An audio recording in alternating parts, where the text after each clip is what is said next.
this one. We've been playing around with those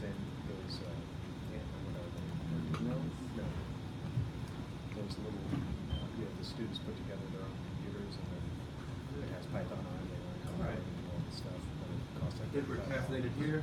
a computer on a chip, and it's basically just a solid state board. All right, everybody. Yes, that's it. Yeah. So today we're going to start off talking just a little bit about the calendar from our colleague Tom Clooney at Goddard Space Flight Center, who is the man behind the madness of our calendar, and then we'll talk about post-processing with the model, and hopefully I'll show you some things about how we decide the models in equilibrium for different states, and then hopefully we'll do some more hands-on stuff. And this afternoon we'll see where we are, what people want to do. We might end early, or might just sit around chatting and playing with the model and trying different things. So we'll see how that goes. Okay, so Tom, why don't you take it away? Okay, so first of all, I apologize. The word calendar may not actually appear in the slides, but it's implicit in what I'm going to be saying. The basic idea here is that we don't want to have to specify the calendar. We want to derive it from the orbit. It's sort of coincidental in the case of the Earth. We purposely have chosen a calendar that aligns with the orbit, but when we want to change the various orbital parameters, we'd like to be able to have something sensible come up. So if we can go to the next slide, I can sort of walk you through the constraints as given to me by the Earth scientists when we started this. So first and foremost, we don't want to break the Earth model no matter what we do with planetary. It's great if we can give them improvements, but a naive user walking up using Model E better be running the Earth by default unless they know what they're doing. So you actually have to go to a couple of steps usually to get something other than an Earth orbit and an Earth calendar to happen. Another design constraint was that whatever we do, there will be 24 hours in a day. But the word hour no longer means 3,600 seconds. So you have to be a little careful. Other groups out there have made other choices. In particular, a lot of people kept an hour being 3,600 seconds and then have a fractional number of hours in a day. Basic idea here is to keep the angles, which are really what's going on in terms of interpreting the diurnal cycle and the seasonal cycle. The angles with various respects are what matters, and that's what we're preserving here. So likewise, there's always 12 months in a year. With the additional constraint that we want the angle that the planet subtends in that month to correspond to how the angle that the Earth subtends in its orbit. So no matter what orbit you put in, February is going to tend to be short just because February tends to be a short month on the Earth calendar.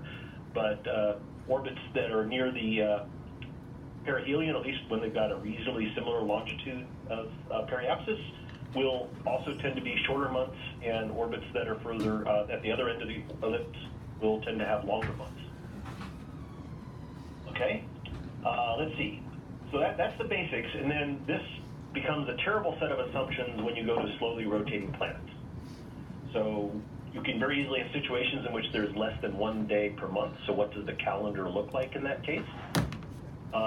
You also start questioning this notion that there's even an integral number of days per year. If you look at Venus, you only have a fraction of a day per year. So if you followed all this to its logical conclusion, you would have some years with 0 days and other years with 1 day, and the calendar starts to become sort of a funny concept. So the default in these cases is to put in a kludge. And the kludge is that the model will always have at least 120 calendar days, no matter how long the orbital day is. Okay, so you all of a sudden have to start keeping track of this between a solar day and a calendar day, and the calendar day is what is going to be driving the model for the most part. I'm guessing there's already some questions at this point, but well, we'll see. Everybody looks very confused. It's not driving the physics of the model, though, right? I mean, it's not driving the physics of the model. It's not driving the physics of the model, Tony says. Right. Well, indirectly it can, because it may impact like how often radiation is updated, right? Yeah. Is it? I don't know. Because there's 24 hours per calendar day, so if like radiation's being done every 3 hours, there's some subtle things there. No, radiation is updated each certain number of time steps, so it's not. It doesn't depend on the Okay, calendar. all right. So but the number of time steps in a day may surprise you then, that we've had that confusion. calculator, right? So I don't mean to overstate the impact. It's just the ability for this constraint to cause confusion is quite high. Yeah. What we do have, we have daily updates for different parts of the model, and those, as I understand, will be updated at the end of your day. Correct. Yeah, it's based on the calendar, not Yeah. the actual orbit. Yeah, for example, And then the other one that causes a great deal of confusion, but you won't need it as often, is this thing quantized year length. We originally even had a default value for this. I'll explain what it is in a minute, but we got rid of the default because it was just too confusing not to actually mentally set it. So when quantized year length is true, then what that does is the orbit is adjusted so that there's an integral number of days in a year. In the Julian calendar, we typically, the pseudo-Julian calendar we typically use for the Earth model sort of has this designed in, right? The orbit for the Earth is exactly 365 days long, and our calendar is based upon it, 365 days being in it. Everything's very, very nice. But we all know that in reality, that the orbit is actually 365.2375 or whatever days. So you end up, a real calendar needs to have leap days in it to make adjustments. We don't have that. But if you set quantized year length to false, it doesn't make the adjustment. And so over time, the calendar and the orbit become decoupled in phase. So if you do a really, really long orbit with that false for just sort of arbitrary parameters, then be aware that what January 1st means varies slowly by year. Okay? And so when either one of these things comes into play, you need to really think carefully about model diagnostics. You're probably much better off looking at annual averages than just about anything else at that point. Mike, did you want to say something in that regard? Nope, I think that's a good point. We should look at annual averages. Be careful about what you're looking at. We'll talk about diagnostics later this morning, and we'll show some aspects of this, hopefully. Okay, then on the next slide, I'll show you how you control any of this stuff. So these are the rundeck parameters that affect the orbit in the current version of the model. So firstly, you have to specify planet name. If you don't specify that, then you're going to get the Earth orbit no matter what you do with these other quantities. Okay, it's heavily biased to make sure you don't break the Earth scientists.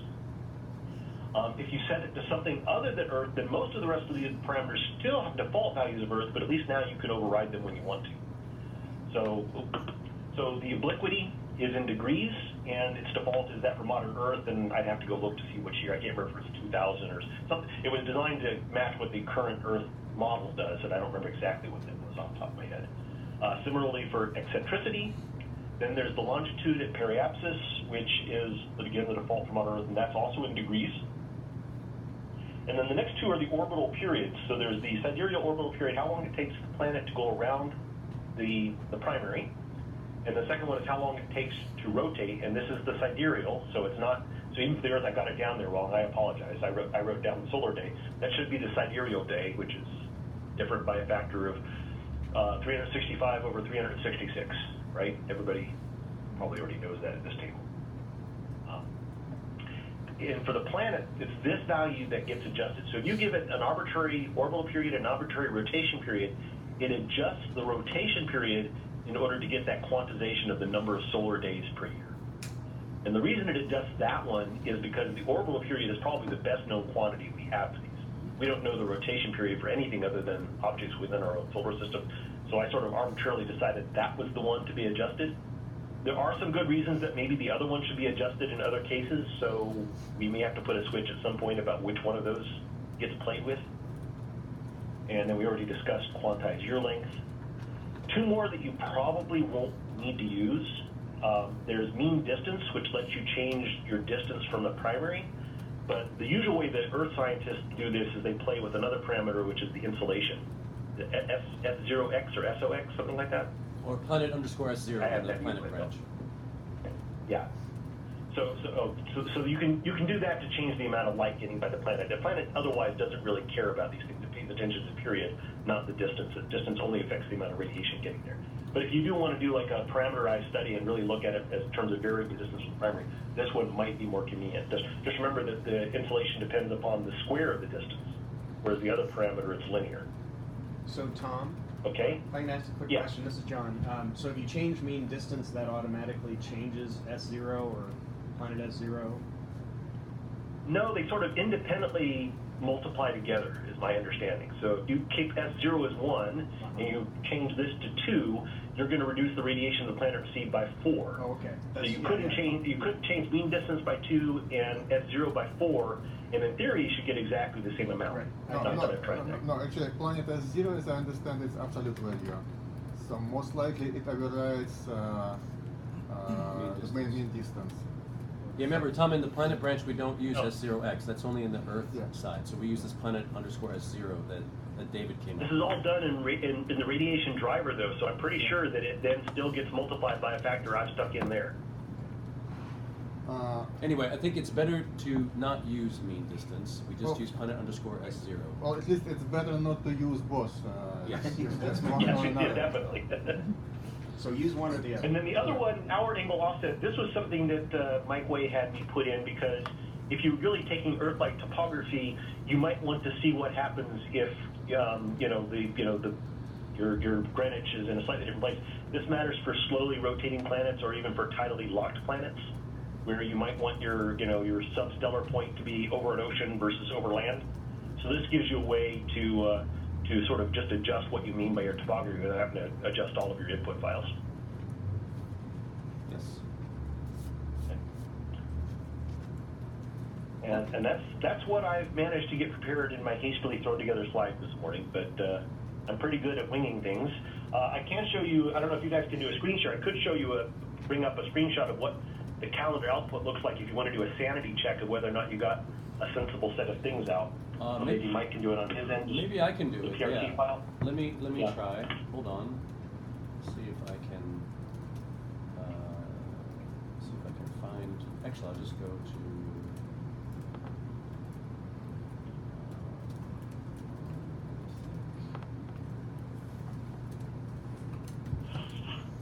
Yeah. Okay. Here, I'll just share this, and that should do it. Stop sharing. But I think Mike can attest to the fact that it's very, very easy to confuse yourself with all of this. So have Yes. patience, ask Mike and I questions when you run into issues. Yes, and we'll try to answer them coherently.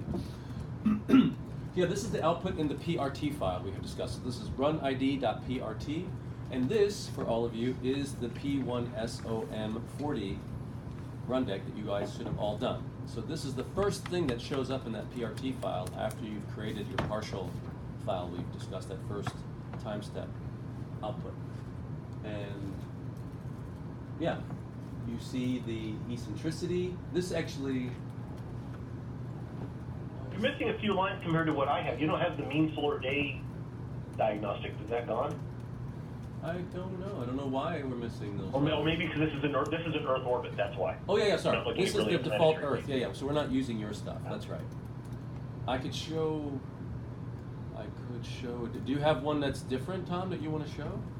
I have one that should be convenient. I may have to change permissions for you to get to it. 1 second. Hold on. Let's take a look at Mars. Yeah. Maybe. Oh, are you on Discover, Tom? Yeah. Okay, hold on a second. Just a minute, folks.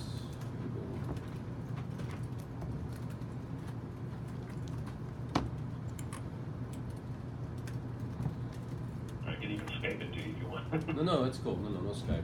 Just tell me where to go. Okay, so it's in Discover SWDev T Clooney. Yeah. Simplex, CD Simplex, and then it's not Mars, not underscore Mars, under all lowercase. Lowercase. Not letting me. No, I didn't get it. No, Let me see. it's not Mars. It's Model E or Model E forced orbit. Oh, I'm sorry. You're right. I'm sorry. The experiment was not Mars. I got confused. You're right. Model E underscore forced orbit. Then Dex. And then Dex. Oops. And then not Mars. And then not Mars.prt. Mission denied. Oh, I didn't get that one? Oh, because it's in the other file system. Yep. Ah. That's right. This is a case where that huge space symbolic link is sitting on another file system that's Yeah, not backed I up. see where that comes to real quick. That's in save disk.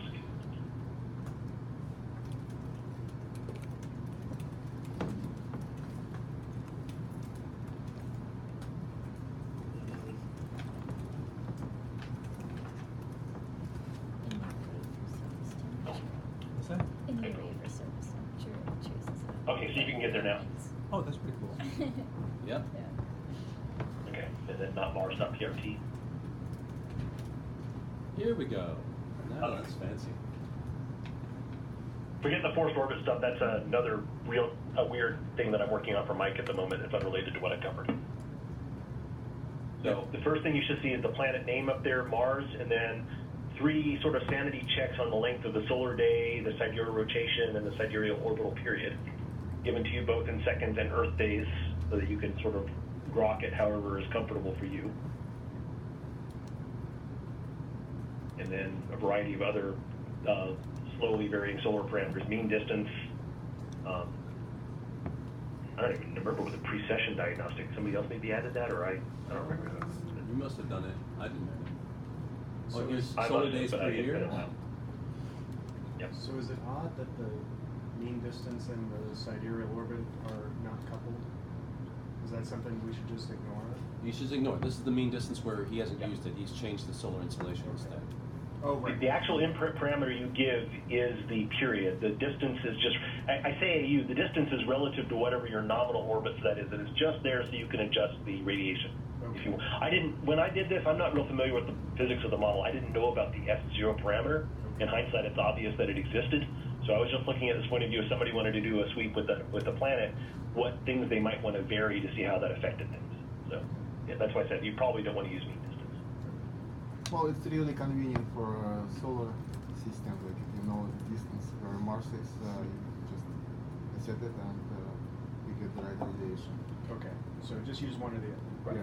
One or the other. Yeah. If you're in the Earth solar system, it can be convenient that way, but it's dangerous in another system since you're also playing with the spectrum from the primary, so it gets to be interesting. But no matter what, if you change the mean distance, you still have to change the orbital period by hand. Yeah. Because You don't have to. You can get something non-physical. I mean, they're independent from this point of view. You can think of it this way. What you're really doing is changing the gravity of the primary. We give you the freedom to mess Right. up. okay, perfect. Yeah, we did not specify the gravitational mass of the primary. So, short of relativistic effects, these things are all legitimate, just Right, subtle. right. Okay. Okay? And then if you scroll down just a little further, you can see a typical calendar output. Yeah. Which again is gonna, if you don't do the quantized, if you do quantized false, this is only gonna be for the first year that it's looking at. It won't be it varies by year. But in this particular case, why is it still 360? Oh, no, something's weird. I thought Why something is was that weird. still 365? I don't know. That's strange. Maybe this is because you're working on this. It's an active development branch. Well, I'm sure that's part of why, but I know why. Okay, so this, all right. Again, this is not a typical. I'm working on this special project for Mike, and I started with the Mars run deck just to trigger something that wouldn't be Earth. But the particular case that he wants actually is something which is going to have an Earth calendar, and so this subclass I created just automatically defaults toward the calendar. So that was not the best example to use. I had forgotten that. No, I can show another one, and you can Okay. always find Johannes Kepler's birthday also if you really need it. It used to have Jim Hansen's birthday, right? Jim Hansen's birthday too, but that's PII information. So in a peak of guilt, I took it back out. Personally identifiable information. Not allowed to Social show. Security. I did find an exemption in NASA's rules for people that have been long dead, though, so I am waiting to see if somebody's going to complain about me putting that PII up there. Yeah, so you get all that out. Maybe I can show another one, Tom, that we can. Yeah, hopefully not Venus, though. That's so extreme as to be. Well, actually, Venus could be instructional too if you use the default minimum calendar day. Oh, I didn't put the minimum calendar days per year on that slide, did I? I left that off. Sorry about that. Find one.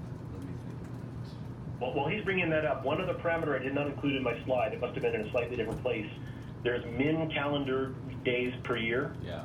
That by default is that 120 we've been mentioning, but if you really want to change it, you can change that to 1 and get yourself a really wonky calendar. I guess I should do my grab correctly. Let's see. Which one should I do here? Let me think. Please mute your mic.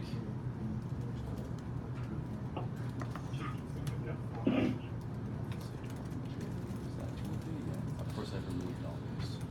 Go to a different computer. Let me think a minute. I can do a more slowly rotating one. The synaptic package installed.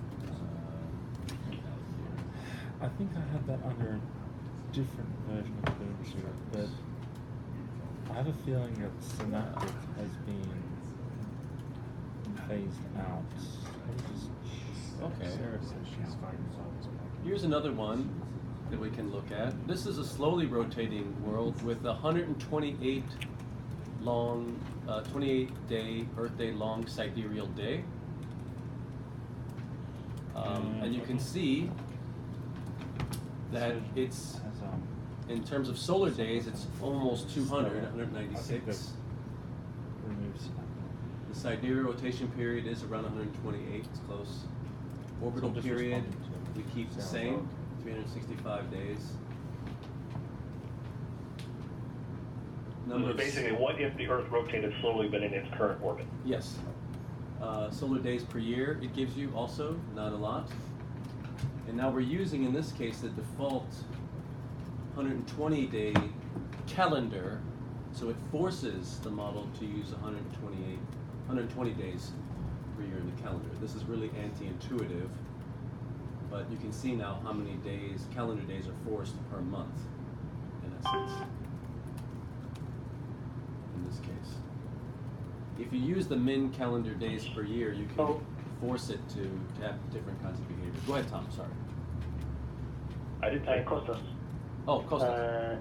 I just wonder why there are days with 9 and 11 days since the obliquely eccentricity is 0. 911 days, sorry. There are some months that they have 11 days and some others that have 9. Oh, again, What I would expect. Yeah. Right, so there's two factors going into this. One is the desire to sort of break it up into 12, but it's not 12 even months. It's 12 months that subtend the same angle as the Earth pseudo-Julian calendar months. So February is going to be short just because the Julian calendar is short. Yeah. The idea here, just again for the non-Earth scientists, they want their seasons to have the right fraction of the year in them. Is the goal here. It only really makes sense when you've got a longitude of periapsis roughly the same as the year. Once that's gone, it becomes a funny measure. But Yeah, so essentially that means that February will be always the shorter month, no matter what. we have done a kludge where we allowed it to be more just exactly 30 degrees per month. Right now, there's no built-in options to do that. It would be easy to add some if that's what people really want. Yep. I wish if I could get one of my Venus ones, it'd be nice. Let me see if I can get. No, that's a very slowly rotating. Or a true Mars would also be interesting. If I've got one of those. You have Mars, but how are we going to do that? And I have to share. Well, do you have it on Discover? Yeah. Can you send me the link? I've got a Mars also. On Discover? Can Yeah. you just type it in or? Okay, hold on. I can look at. The same save disk / Mars. Okay, hold on. Let me go back. Did you see these new messages that last time I was talking about? No, to discover no backup. See, that's why. Well, yeah, you can go down that. Yeah, you got to go down no backup too. So you just got to have these. Am I going the right way? So Discover, oh, I have to go no backup? Discover no backup. Okay, Discover, no backup. Maybe Keep a Clooney. question Clooney. is what's the Save disk. GCC version? Sorry, what is it? Save disk. Save disk. All one word. Mars. Lowercase? Lowercase. Okay, and then we have Mars.art. Ah, here we go. Here's a Mars. Yeah, that looks better.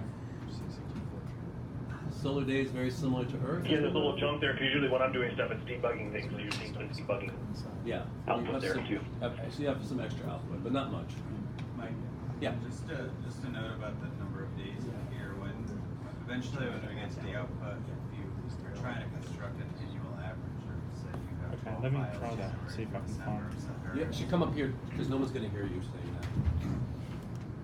But that's what that means. Sorry, I just wanted to say, like later when we were looking at model output, when you're constructing an annual average of, let's say you have 12 files January through December of some variable, the annual mean is it's the weighted average of the number of days in each month, and sometimes if you change eccentricity, for example, there's weird things like February has 30 days and it's not exactly what Yep. it does. So for most variables it doesn't matter, because if you give a weighting of 29 versus 30, it doesn't, it's still like the thousandth decimal place, but for other variables like insulation it actually does matter. So if you're calculating annual means, you need to know how many days are in each month.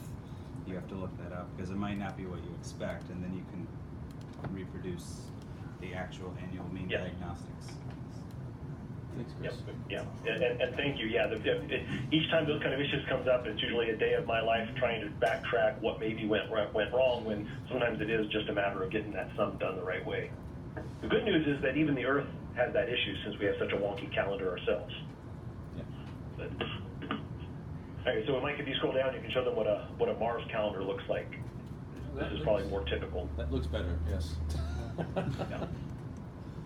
So you'll see that February is still is actually, it's actually surprisingly long. Why is that?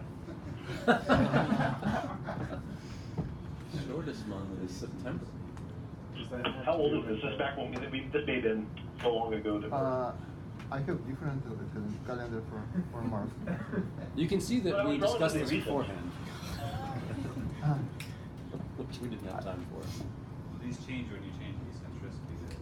Yeah, when you change the eccentricity, this stuff changes. So anyway, you can look in the PRT file, and if something looks strange, write us and tell us that you screwed up again. Please fix it. the new Mars one. At one point, this orbit was heavily validated. Whether or not Apparently, something has gone John wrong Armstrong claims that the newest Mars run deck is correct. 45 days in February. 45 days in Short. February. So Yeah, short. So that's- something Okay, all right. is fishy about this particular run. This is probably another development run of Tom's that he forgot about. Yeah. Sorry, No worries. No but you worries. get to get the picture at least.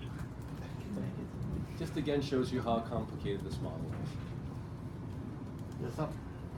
Yeah. If you just go trickle down, I guess you showed it already. Yeah, some piece of useful information is this. You can see vernal equinox, for example, for when it happens, and that is important if you want to model some real planet with real missions to it, because vernal equinox is basically a good checkpoint according to which you can you have to sync your model calendar with mission calendar, and usually mission calendars are weird sometimes.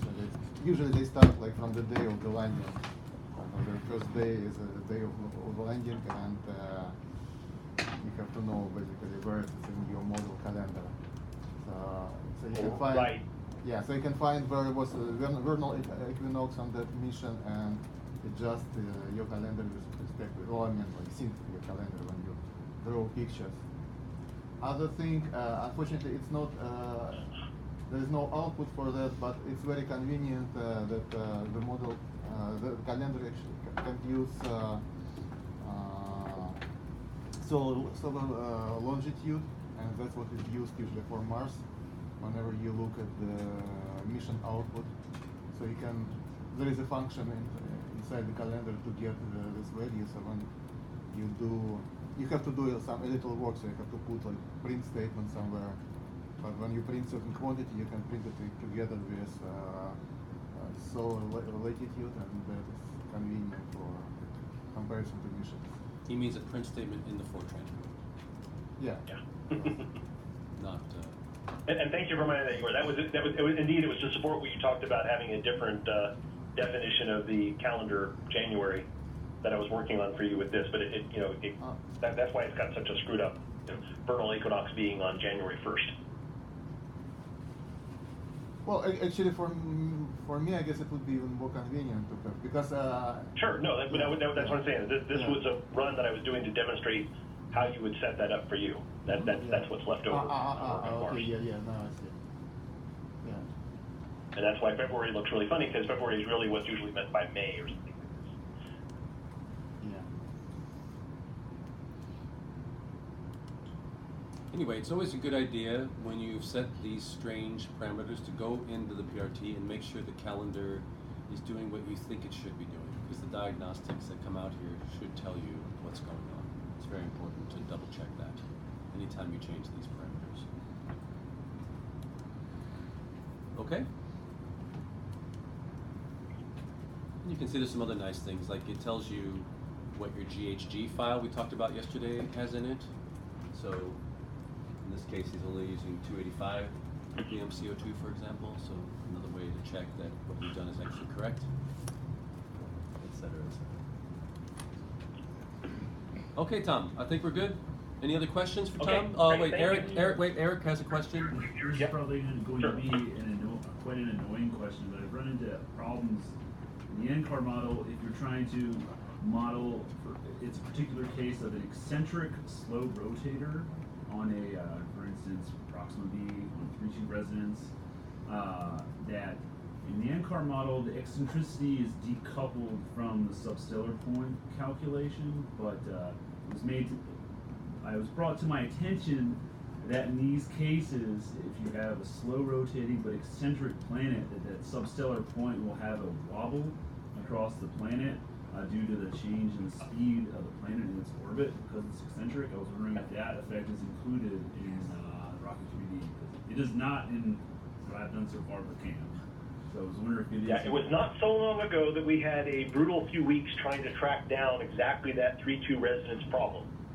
And we eventually found it, and it was actually an effect that I had actually implemented originally, but turned it off because that was not there in the Earth model, and it was causing discrepancies when I, tried to make my all but Earth orbits look like the Earth orbit. I was getting differences, and we eventually tracked it down to this particular effect you're talking about. Basically, what it comes down to is there's an assumption that the Earth actually does rotate from noon to noon every day. And that's a pretty good approximation on the Earth, but it is off by a few minutes for the Earth. And then when you get to something which is eccentric and slowly rotating, it's, a sizable fraction of the day starts to show up that way. So we turned that effect back on, and then everything we were looking for in that 3-2 resonance started looking pretty good. What I don't know is to what degree that's been migrated onto the primary branch for the model yet or not. My recommendation is that we should, but people need to be aware of the fact it is going to induce a slight change in the results for the Earth model. It shouldn't affect the climate in any measurable way, but somebody who's looking for, very small effects might be able to see something. So yeah, it's there. This delayed our submitting. At least on some of the branches. The paper by a month or so, and we agonized over this, and then finally, so we're taking Dobrovolska's 2007 as our authoritative source for what the incident sunlight should look like as a function of time over the orbit for a 3-2 resonance, and we finally got to the point where we can match his results. So we're fairly comfortable that we're finally doing this properly. Okay, great. That's great to hear. I doubt it would be a very. That statement is always open to revision sometime in the future. I don't think it would be a big effect because it's, at least for the stuff we were doing, it was an aquaplanet, so you probably wouldn't see it in the climatology. No, but I think I have a different view on that because we were talking about people who previously were doing this without a dynamic ocean and we're getting two bullseyes of open water with ice in between, and so you really kind of have to get that minimum in between the two maximum right to see whether you believe that or not. And so I think we're okay now. We think we're okay. I guess that wasn't that annoying of a question. You guys have it taken care of. Oh, it's annoying. It was annoying to us when it happened. And Tom sort of. No, I was mostly just amused in the end. If you're just deriving these things by drawing pencil and paper and looking at the orbit and figuring out what the angles are, that term just arises very naturally. But if you go read Wikipedia and all these people talking about it, from an Earth-centric point of view about these effects, it sounds much more complicated than it is. Says So, the man who anyways, wrote the calendar. It's in there. Okay. Any other questions for Tom, online or in the room? No question is too silly to ask. Please ask now or forever hold your peace. Come on. Feel free to give them my email address, by the way. I didn't put that on my slides there, but yeah, I Yeah. can't promise to respond real quickly, but if it's a question, I can answer quickly. If it's a problem, it might take me a week to get back to it. Yeah. For diagnostics like precipitation that are in millimeters per day, is that per model day or per? One of my favorite in terms of, what was it, cubic kilometers per month for river flow? Yeah. Yeah, something does need to be done to make diagnostic units well defined when you're playing games with extreme calendars. Right now, the user beware, I guess, is probably the best guidance. Yeah. Be careful what you're looking at. Yeah, we really like to view everything in cubic meters per second, so that you get well-defined results independent of the calendar. But that's not the way the model's written. And since we don't want to break what the Earth model is doing, it's sort of up to somebody else to go fix that stuff. One of us. Okay. Okay. Thank you so much, Tom. All right. Yeah, no problem. Enjoy, everybody. Cheers. Sure. Cheers. Okay. So, we'll go back to this for a moment.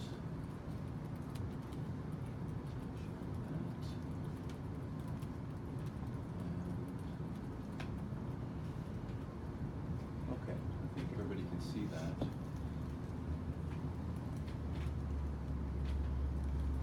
So we're going to spend a little more time now talking about output and post-processing stuff. That's what we'll spend the rest of the morning discussing, as far as we can go. The model outputs monthly diagnostics by default.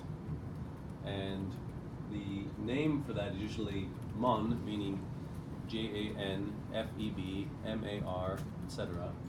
The year that the model is running in, and then the run ID, ACC, and then the run ID, basically, or RSF.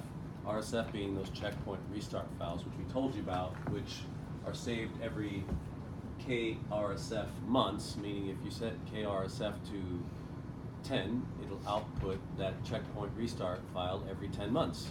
Or if you set it to 120, it'll output them every 10 years, whatever you like.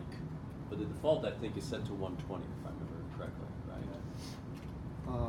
Yeah. Probably. Every temperature.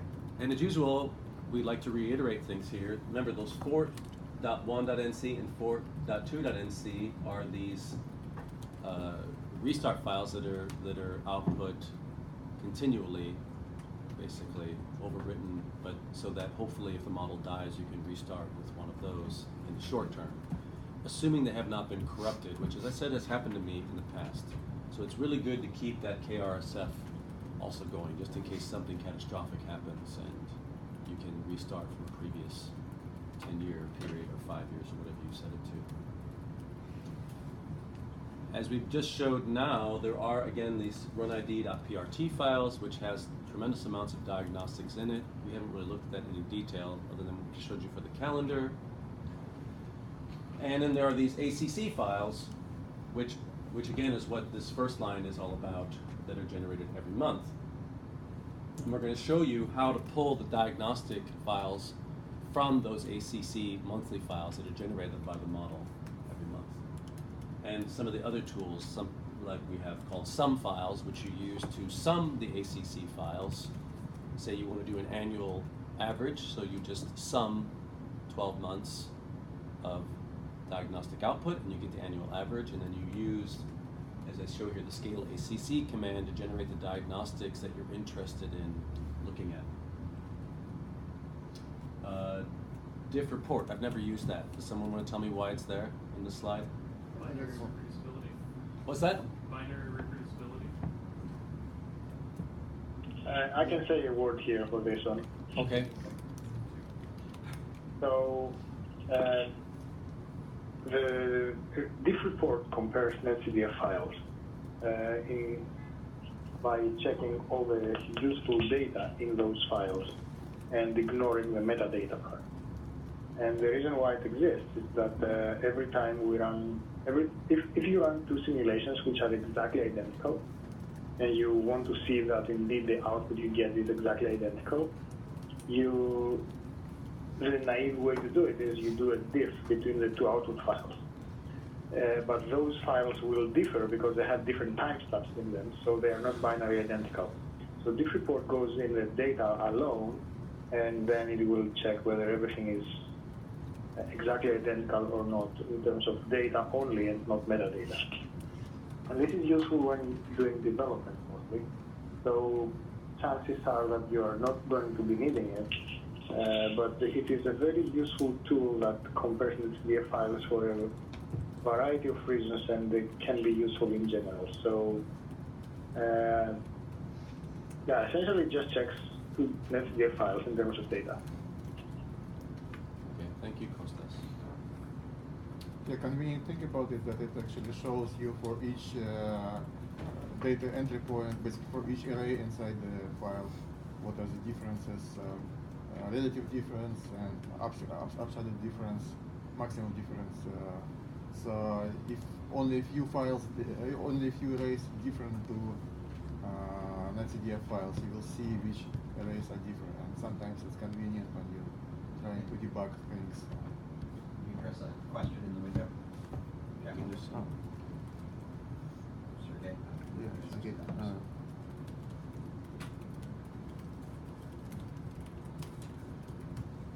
Why don't you well, read it for everybody else who's not on? well, Adobe? it's- Read the question out. Yeah, okay. The question is, what's the difference between standard NCDiff and diff report? Well, mainly we use diff report just to see from the command line if there are any differences or not. You can do NCDiff and pretty much you will get the same information. It's just more like you just interpret it differently, because with NCDiff you still have to go to some viewer and see if your file is actually just all zeros or not. So that's basically the question, the answer.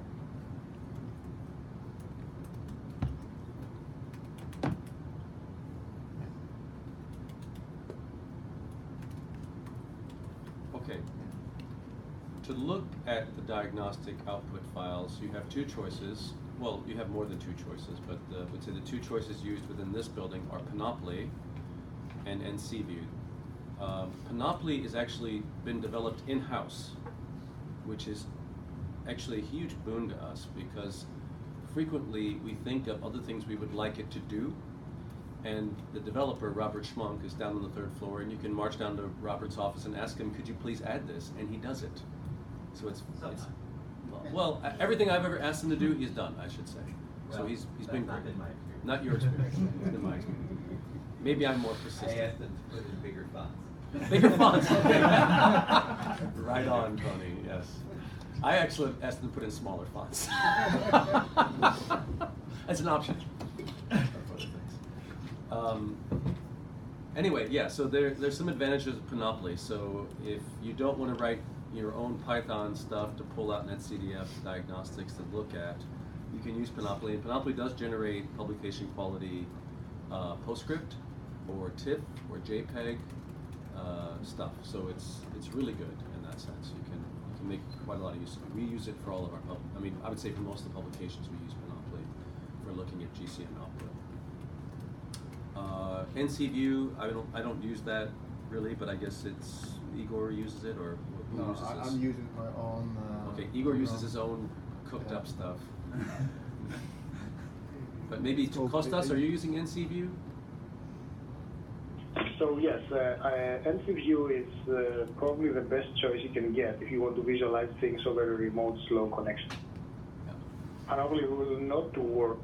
It will underperform heavily because it requires fast connection, and I mean really fast. Even running from our supercomputer,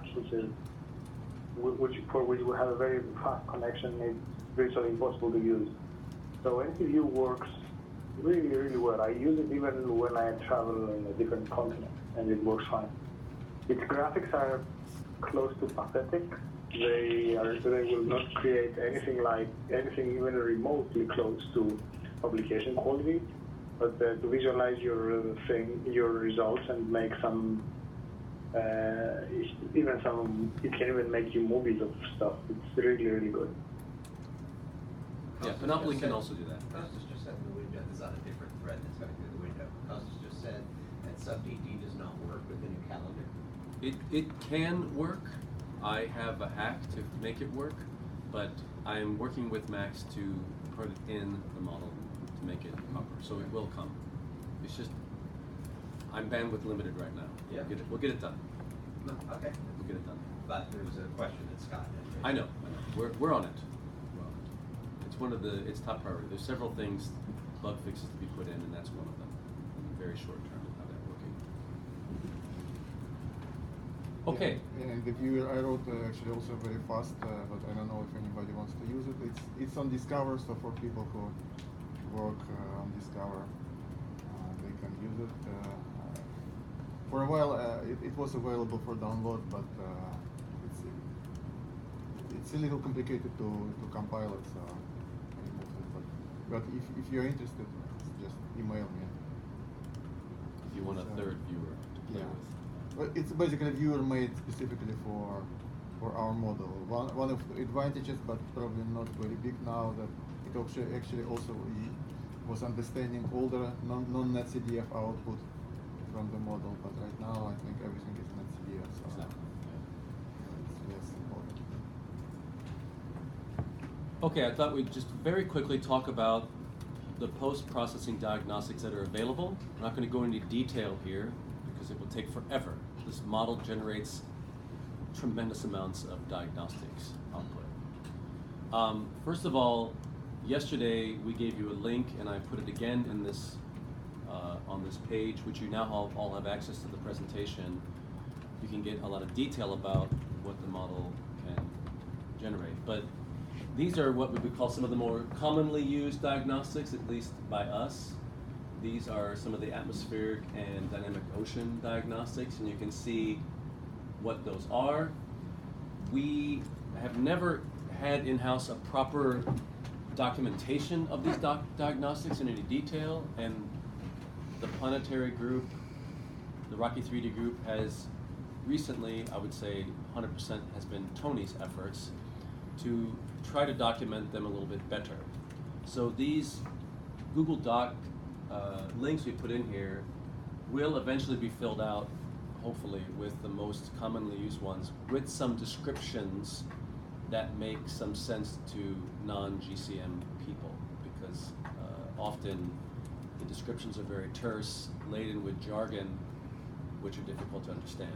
So our idea is to get away from that and have some documentation that explains what these diagnostic variables are. I would say the most commonly used one, at least from my perspective, would be the AIJ file.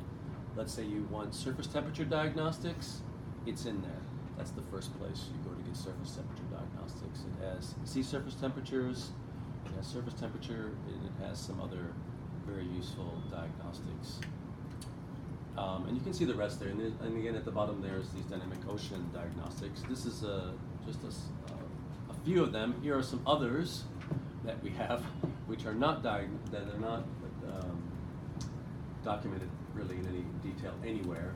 But just so you know, there are some diurnal diagnostics, but we're not, to be honest, I never use these diagnostics, so I've never looked at them carefully with different kind of non-Earth calendars, so I don't know what they're actually doing. So I would be very cautious about using diurnal diagnostics in the model if you're not using an Earth calendar. And again, some more ocean diagnostics. Well, you can see them all. I don't think it's worth it to spend time to go too much into these individually. Other than I can show you. Well, you could mention that at the end of that list, there were tracers diagnostics. So yeah. Like everything that starts from TAJL, TAIJ, and TAIJL. So whenever you run something with tracers, that's the diagnostics you may want to look at. So you will see like all the concentration. And something useful that you can keep in mind on decoding what these strange combinations of letters mean. If something starts with a T, it's a tracer-related diagnostic. Then the A is atmosphere, which can be O, meaning ocean. And then you have IJL, which is the longitude, latitude, and model level dimensions. And if you go to the previous slide, there is one that is AIJK, and the K means constant pressure levels instead of model levels. Because the model levels follow topography, the K dimension follows is at constant model level, constant pressure levels, and if it goes below ground, then there is no value. And there are some constant pressure levels as well in the output of AIJ, which is atmosphere, longitude, latitude. And then by the variable name, you can understand in which constant pressure level these things are. Yeah, I think these are the most useful tricks, I guess, to remember, to figure out what these letters mean. So I thought it might be useful at this point to look at some of this. So you all should have a partial file that you generated from the model from that one time step run that you did, the cold restart that you did. So I think we can all take a look at that and look at some of these diagnostics directly. Hopefully you've all got NCView or Panoply installed. So why don't we do that? I'm going to change windows and we're going to all try to look at this together.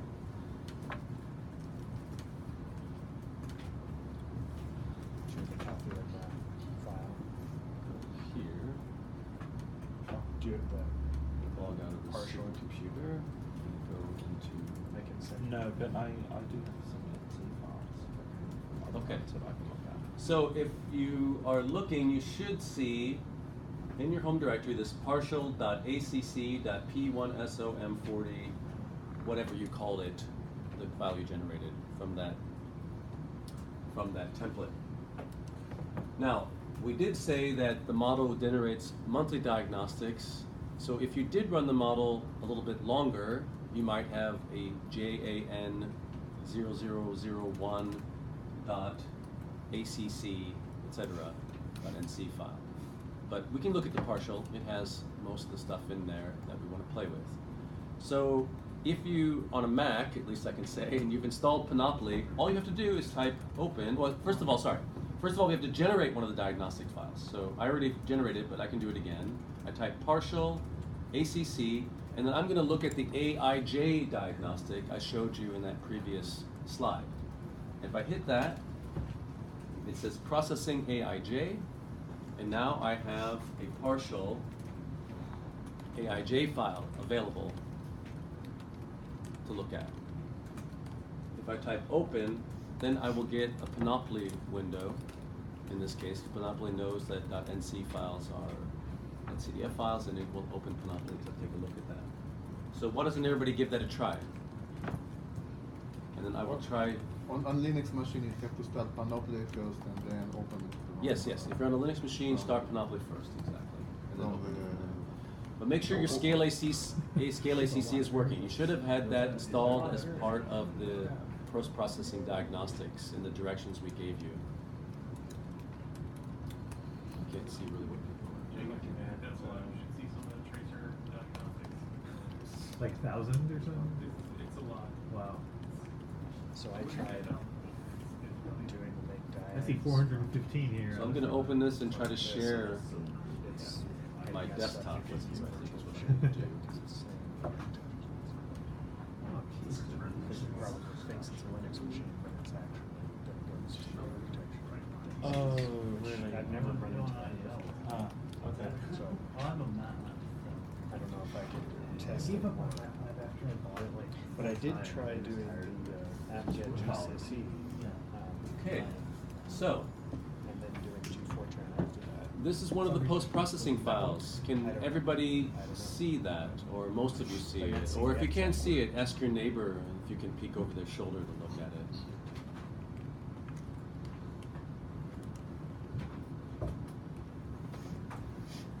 I'm going to go down to look at something we can all understand, which is T-surf. Surface temperature. Everybody's favorite diagnostic. You can see there's a lot of stuff. So, in this case, you can see it has a long name that makes sense. Surface air temperature. So, it's a reasonable name. You can see that we actually tell you what units it's in. And these units called C for Anders Celsius. To plot it up in Panoply, you just double click this. Another window will come up. I don't know if anybody can see that because the way this thing lets me share my screen is not very friendly, but well, I won't go into all the options, but for T-surf, you just hit create. And then of course, this stupid thing won't let me share this, but I'm going to try to share that. Why can't I just share my damn screen? Which one of these is it? Can you just share your desktop? I'm trying.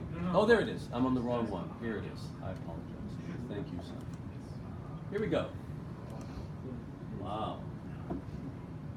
There we go. So that's the surface air temperature for the partial file for the first time step of the model. You all, hopefully, should see something that looks like this. If you don't, please don't mention it.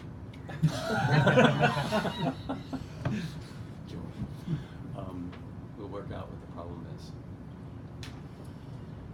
Monopoly has a large number of features, to say the least.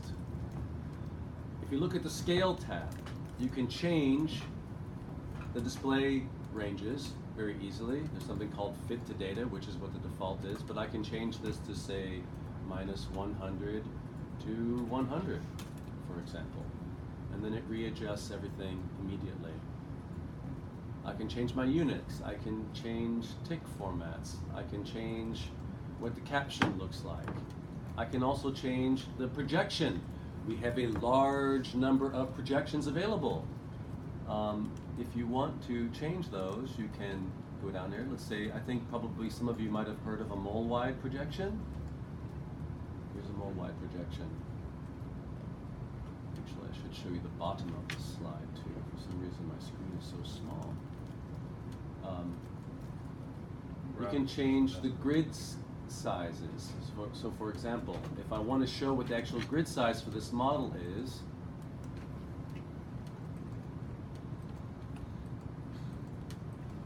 these are the actual grid sizes that the model uses. If you want to show that in your publication, you can do it.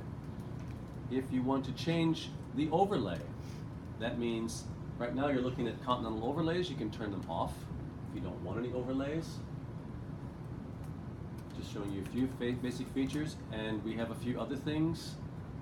If you're using a Venus, one of our Venus overlays, you can put that in. So there's, and you can add your own overlays. That's a bit complicated thing to create. It's a painful thing to create, but it's not infinitely painful. It can be done. So if you have your, we have also Mars overlay for what Mars is. Again, using mean height as the basis for the contours, basically. Yes, Colin. General question about Monopoly. Does it work with output formats from other GCMs, or are the model outputs all similar enough? For example, could one use Monopoly to pull up model work from the NCAR GCM? I can Eric. answer that. I would say it works great for that, and it makes absolutely beautiful movies from the NCAR. We'll read any NCDF. Okay. It's great. Read in the NetCDF files. Yeah. Yeah, it is more or less any NetCDF file. The only thing is that, well, you have to, basically follow some convention what your latitudes and longitudes, how they should be called. So some people call it lat long, some people call latitude, longitude, some people call X and Y. So Panoply, as I understand, tries to make intelligent guess what it is. But if you call it like, I don't know, A and B, then maybe it will not figure out that those are latitude and longitude. And it still will allow, I guess, you to plot certain stuff, but it will be less flexible.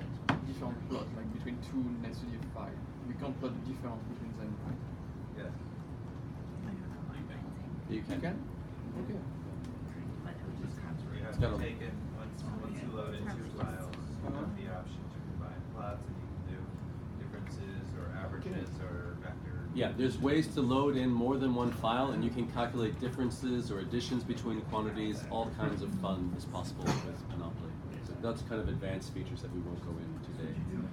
Okay, it's been an hour since we started. I think we should take a break, but I would encourage you to play around with this during the break. We take a 10-minute break, and then we'll come back, if that's okay with everybody.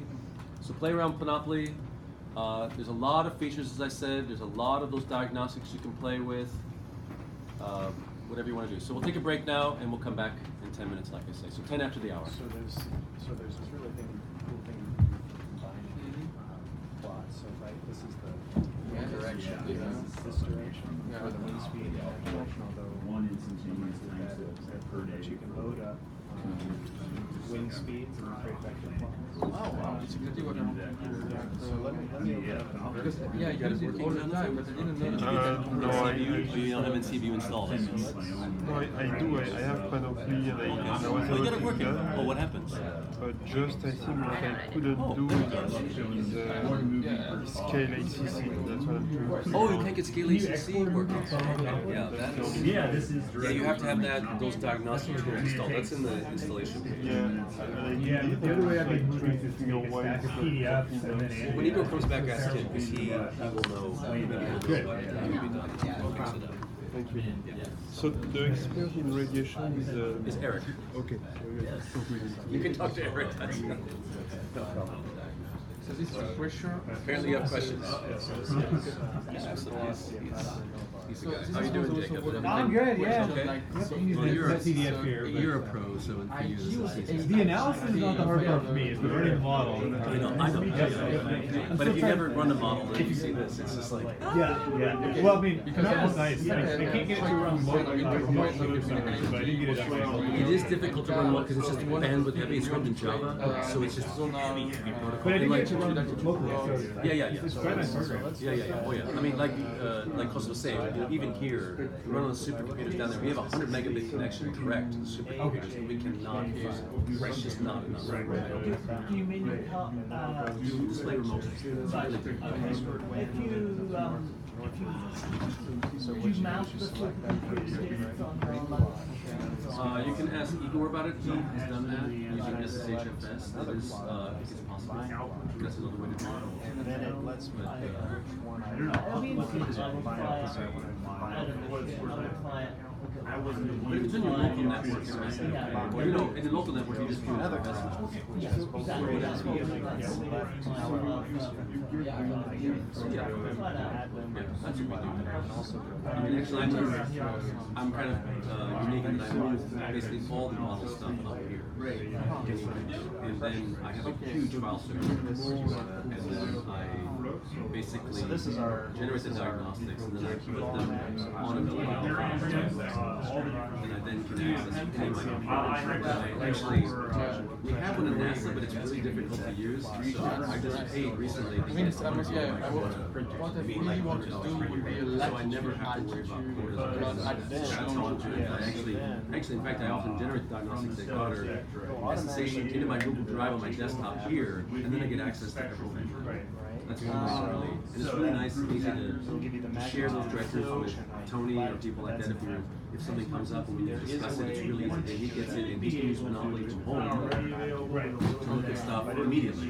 Because this guy doesn't sleep. I mean, he's a crazy person. So, you know, Tony and I often have correspondence really early or really late at night. Instead of what you have done, like you and me, I do That's and just double a tip.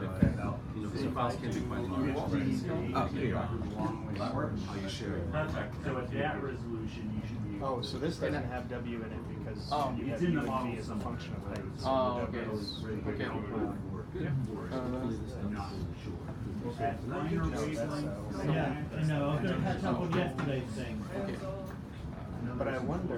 Did you get it to compile and everything still? Or Oh, yeah, it's I compiled. usually- I just haven't done the months myself. Okay.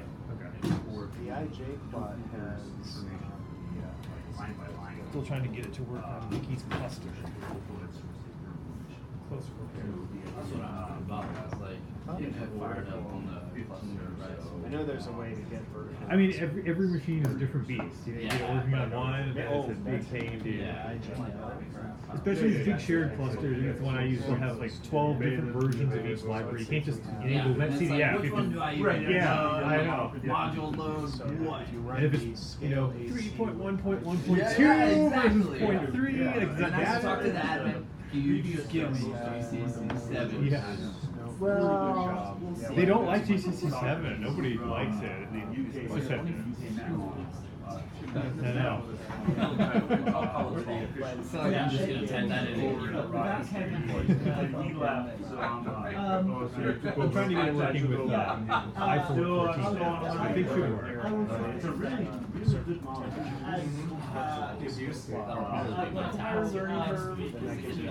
About the solar spectrum. So, yeah, but it's yes. I There's much latitude at that elevation. As I go through the pressure.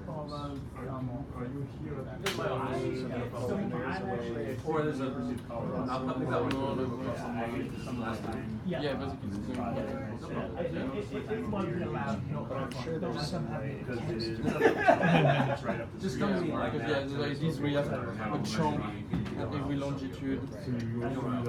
Because yeah, we try to compare like LMD, ROCKE-3D, the Metaverse model, and CAM. I will talk more about that tomorrow, but so we try with Interesting spinning techniques. dry planet, like only with entry. Like manual rotating? And try to compare the dynamical core of each model. Yeah, it's not fancy This is like one those of the people features we want to use. who juggle it in the air. Contour plot of slice through that particular longitude as a function of height. How are you doing Do that? latitude, altitude, and a chunk for each They're like- longitude. Is that something not This helicopter? You can do contour plots for anything, any quantity of interest. It's very soothing. There's actually a tab that says contours, Didn't even know I was doing it, to be honest. and depending on the variable, you'll get. So if I had, say, for example, temperature as a, and I'm in the IJK file, so I have temperature maps as a function of height. Yeah. And I wanted to look at a slice Yes. of altitude What's your name again? I'm sorry. latitude. Yep, it's easy to do. Oh, okay, great. ARJK? Yeah. Oh, okay, that's a key one.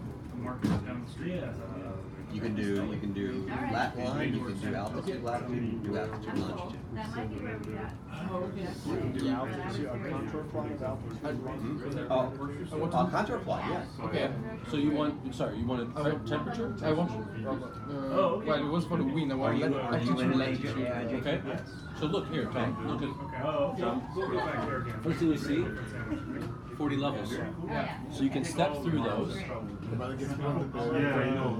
if you wanted to pick a particular longitude. Yeah. Oh, particular longitude. Yeah, I want to Go back to the menu. I think it takes Go back to the menu. Okay, double click. Yep. Okay, now create a 2D plot. Oh. Using, what do you want? It's altitude. What are the two dimensions you want? Latitude and altitude. Latitude and altitude, okay, latitude. relaxation. That's pressure. It's even better. I will show zonal average. And yeah, that's the zonal average, or you can unclick average. And then you get the particular longitude that you're asking, and then you can cycle through that to get whatever longitude So I need for the tile. Mike. Yeah. So I'm you can, sure you that can the slice surface through a temperature- 3D field. Sorry? any way Other you than want. surface temperature, what would you say is the main outputs that you look at? Oh yeah. Well, I guess they can Depends compare on what I'm what you doing. use. Let's take a look. Let's look at the file. Oh, yeah, have you ever used the So command? I was doing create plots and even for There's tremendous number of things that we look at. Like if I'm looking at ground hydrology cycles, I might Yeah, look at soil water, for example. We have 6 layers in the soil, and I might want to know what's going on with those. So I might look at that. Some other ones we probably look at is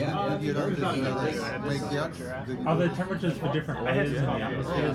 Top of the just showed atmosphere? you that. Yeah, This is the first time? AIJ came from 3D temperature fields Past that you to- can slice any way you want. So maybe I needed to put And either take one slice at 1 longitude or 1 latitude or 1 pressure level, Yeah. or you can take a Yeah, longitudinal so you can average just, or if you copy latitude. the to bin, you can just directly. But I mean, you're great. You gotta drink your black So tea. you just go to the terminal. Here's total Earth ice. This is ground ice. Just Look at how much fill ground the ice there is. first bin and I may have meant, so this I would have made a vector plot. I'll tell you that. I use that for some, again, some ground hydrology. But what do those vectors mean? Albedos are in here. No, no, Total Earth water. How much then the water is common. there in the ground? So the first bin and that's where. This is what I'll probably show when we get back, which is Every time I see you, I feel like you're working on density this. shockwave radiation on top of the atmosphere. I don't think it can do So the that tells you where the substellar point is in that month with things that it might be average over the month. In this case, it's So the you same can look at concept. It's UV very and exact. latitude, longitude. And you can check the numbers. Okay. If Yeah, you're you talking don't have about the the monthly output, you see Okay. where the substellar point You is. do It's have exactly as a how much flux diagnostic there is. vertical component of the wind, but Or slowly rotating world. Let's say if you want to compare slowly rotating world to another thing, and you can find the place where the substellar points over the geographic region of interest. And I think we can Look at monthly, monthly, come to until you other find numbers as well. it's all the place. Anyway, your model is. INCSW can give you. What else is there? There should be like lake. Yeah. Lake fraction. So remember I mentioned how lakes can be fractions of a cell? Thank you. Stuff? So your report is still in the directory, so you can That looks like it. directly from here, from You there. can see where the Great Lakes are, you can see the Caspian, you can see Baikal. And yesterday you showed us those are defined manually for. They're predefined, but this is modeled. So if they change from the initial conditions, you can see where they've migrated to. And they will change if you change insulation or geography or topography, whatever it is. Is the break albedo down by sources of albedo? Albedo. Search. So here's planetary albedo. If you're interested in that. So that's total albedo. That's the planetary albedo. Then we can here's visual albedo. That's in the visual. There's ground albedo. I'm not going to be able to give you very good answers, but I must say Ground that albedo. University of Colorado just recently You can get that on the ground. You don't see What it is the from what does the ground albedo look like actually? Shouldn't that be wasn't always concentrated on the there. continents? Well, it only shows you the ground albedo as you would see Oh, it it's different from reflected sorry. light. And I don't have reflected light in the dark side. This is because the model starts at daytime. So the substellar point is here. And reflected light is down here. So this is the night side, so you don't get any albedo. It is about climate. Don't worry, people have used the model. Some people on this telecom have used the model and saw this and were confused. Even after Yeah. because they never looked at this diagnostic and they say, what's going on? I think there's something wrong here with the model. Oh no. It's like, Yeah, because it wasn't in your path, so I just typed directly path or wherever it was because you know, at compiled. first you think, oh, there's a bug in the model, we all know. Yeah, yeah. So you actually want to put them somewhere where It's not how the lakes are reflected as well. Yeah, because we've gone a little bit more into that. It's really changing. Okay, anyway, we can go, those are good questions, we can go through this a little bit. Mike, after that, you want to do our thing, like, So that they know how to. Well, they made it, so what do you want, something about what do you think? future changes. I mean, they made that run deck, we did compare some run decks. I thought we should look at a little bit more, and then we can go to deliverables, and then we gotta Get the time scales right. you have ideas of what we can try and things like that. It's more open and people can. No, you're looking at the wrong file. You're looking at the ACC file. You can show from the AJ file. Or how does weather? Well, you know, the problem is changing is very complicated. You can open it in the file if you want to open it. It's brought with problems, so we can do that. I mean, I can share some stuff on Google Drive and share what people do, drop out all the time. You can download those and file them in, and you can see. We can try that this afternoon. But I want to do that today. Well, you get those from Because I think we have to get through some more basics. Yeah, in different areas. Okay, everybody, are we going to start up again? Is that all right? Okay, everybody online, we're going to try to start up again. Some people were asking some really good questions, of course, during the break about different diagnostics. And as I said, in this, I'm just showing you the AIJ file right now. There are an incredible number of things that one can look at. Even the massive lake and river water. That's kind of a funny diagnostic, massive lake and river water. But it can be useful because if you change your topography, for example, and your river directions file isn't quite right, you might find that the mass of lake and river water is going off the charts. And it's a good diagnostic to take a look at because it's happened to me. That's how I discovered that one of my river directions files was really wrong. There's other things like so there's some ocean ice fraction. So ocean ice, lake and ice fraction. So you can see here, there's a lot of ice in the northern hemisphere and the ocean. That's probably because it's winter, you would imagine, in the northern hemisphere. So there's more ice up there than there will be in the summer months. So, you know, when you're running the model, do some sanity checks on things and make sure that things are what you expect them to be. Don't ever run the model as a black box in a sense. I mean, it is a black box, of course, but don't run it like you can't figure out what it's actually doing, and make sure that things make sense. If something doesn't make sense, try to figure out why it doesn't make sense, and whether it's just your ignorance or if it's something we broke. Often it's a combination of both. So, what were some other things we were looking at here? Snow coverage. That's another nice diagnostic that people look at sometimes. So again, you can see it's probably winter. A lot of snow coverage in the higher latitudes in the northern hemisphere in this partial file. You guys should all be able, to see these things I'm looking at using Panoply with that partial file that you've already created.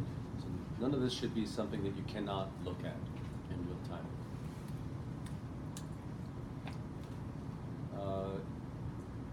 Any others that people in the room think might be fun to show? Here's sea surface temperatures. So you can see no temperatures over the land, there's no sea in the land, and here are sea surface temperatures. And again, I think this looks like northern hemisphere winter. It's quite toasty. Although, just a note for people who aren't used to thinking about this sea surface, so we have another variable T-surf, which is surface temperature, and in case you're wondering what's the difference between surface temperature and sea surface temperature over the ocean, the answer is the sea surface temperature is actually the temperature of the water in the uppermost ocean layer, and the surface temperature is technically what meteorologists would call surface air temperature, which is the air that you're walking through when you're on the street, let's say. Okay, it really is defined at a level 10 meters above the Earth's surface, but it's what climate people usually report when they're telling you that the Earth is so there tends to be like a 1-ish degree difference between surface air temperature and sea surface temperature. And that difference actually is how the turbulent, sensible heat flux from the surface into the atmosphere is calculated. Yeah, just for fun, you could show incident solar radiation so that people can see that it's actually just one time step. Yeah, I was just going to say very quickly, remember, at the bottom of these plots, I can't show it because my screen is too small. There's always this bar that has the limits for the plot that tells you what's going on. So you can see there are sea surface temperatures in that upper layer of the ocean that are below freezing. Yeah, let's take a look at... Because of salt. Because of salt, yeah, in this case. So it's not frozen per se, but it is cold. Our oceans are salty. Yeah, Igor wants me to look at INCSW. Go up there. At the top of the atmosphere. So incident solar radiation, TOA, top of the atmosphere. An acronym we don't tell you. In watts per meter squared. Units look good. Let's take a look at that. And what do we see?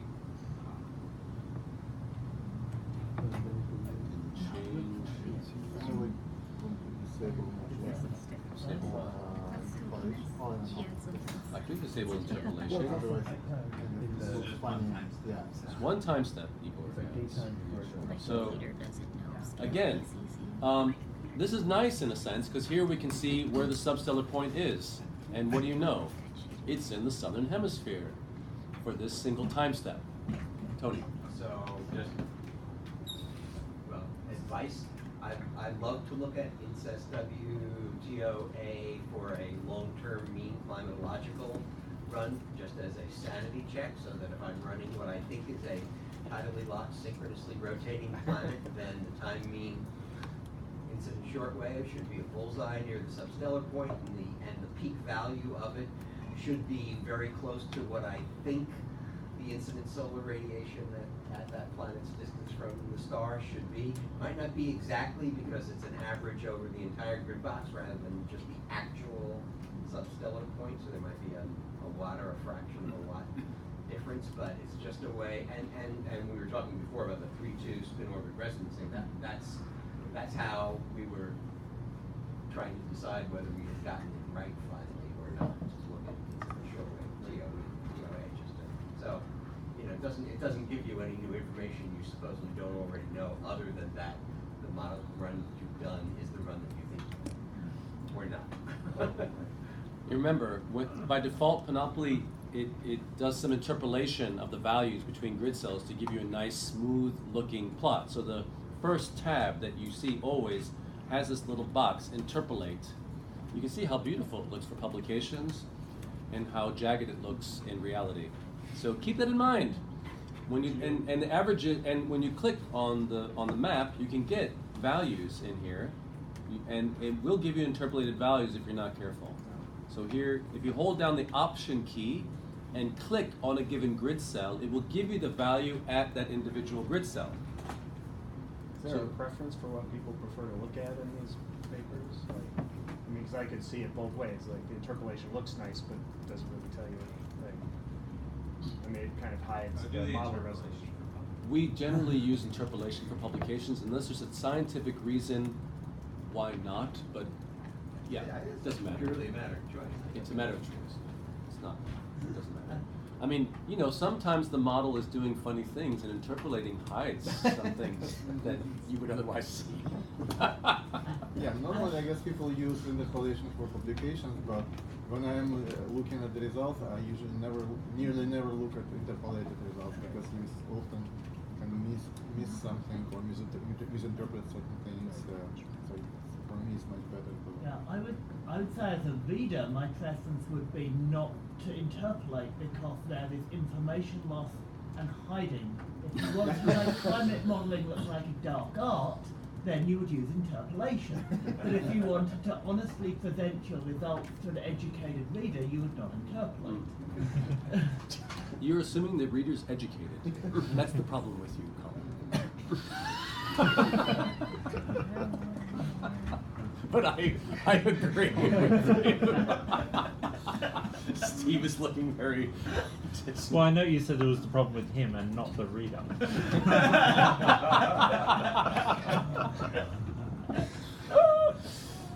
He's easier to tease than everybody else. You can also show a line plot of this, like a zone. How shall I do that? Because I usually do those offline, but how would we do So it? make an AIJL or an AI. Sorry? No, just double click. Double click this and do what? And then change your, make a Oh. 2D plot. 2D, click 2D plot. No. If you want to make a line plot. Oh wait, A line plot, you want to do the bottom. It's the bottom one. I don't use this aspect of Panoply, so I'll let these experts tell me how to do And it. now you hit create. Now hit create, that's it. So that's just the latitude profile of the sunlight. Yeah, latitude profile of the incident solar radiation. So Panoply has a lot of these features. This kind of stuff I do in MATLAB because that's my language of choice and I find it very easy to generate lots of these. Panoply has a lot of clicking that goes on, which I find tiresome, not being a Windows child, a child of the Windows operating system. But some people like it, it's fine. If whatever works for you, it's okay. Also there is, I'm not going to go into it here, but there is a command line version of Panoply that's available. So let's say you have 100 output files and you want to do this same plot for 100 output files. It can be done with the command line tool. Basically, it's a little bit of JavaScript. It's pretty straightforward. You can use Panoply in the graphics mode to generate what we call export CL script, CL being command line script, and that script will be generated for you. You can use that as a template for how you want to generate all the other scripts. So if you want that, let us know, and we can tell you where Robert Schmonk has hidden it, because it's not really officially supported, in a sense, but it is available for you to play with. Is it hidden in the download that's No, already? it is not hidden in the download. You have to ask him and he will tell you where he has hidden on the website. Because he continually updates it. Every time he has a new version of Panoply, usually he's updating the command line tools.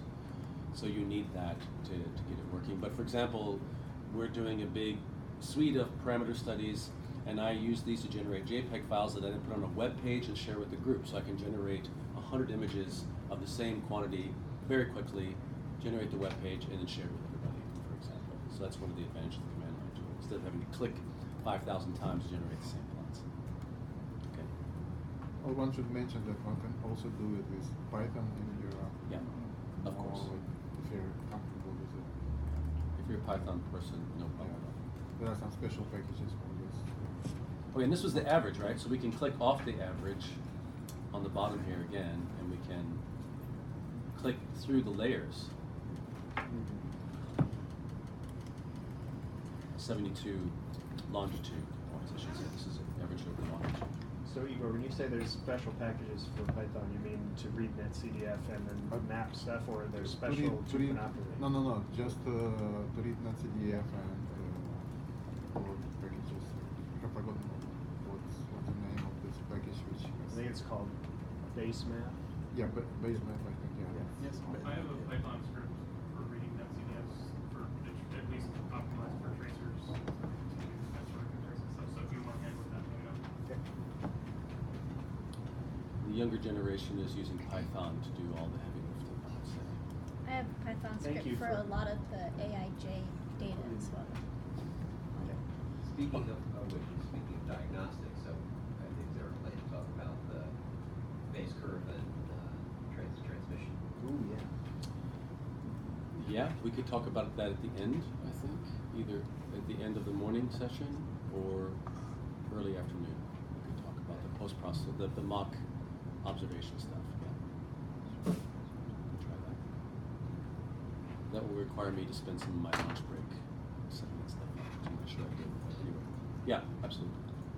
And also, all these fields are time mean field, right? If you want instantaneous field, to have something to change, If you want instantaneous field, you have to use this subDD facility, which we talked about yesterday, that takes subsamples of the output as it runs, and then you have to use those NetCDF files to look at those fields, basically. So, as I said, right now that's broken in Planet 1.0, but we should have it working again in the next couple of weeks. Okay. So you have to rerun the model. You don't have to start it from the beginning. You can start it from where it ended. Yeah.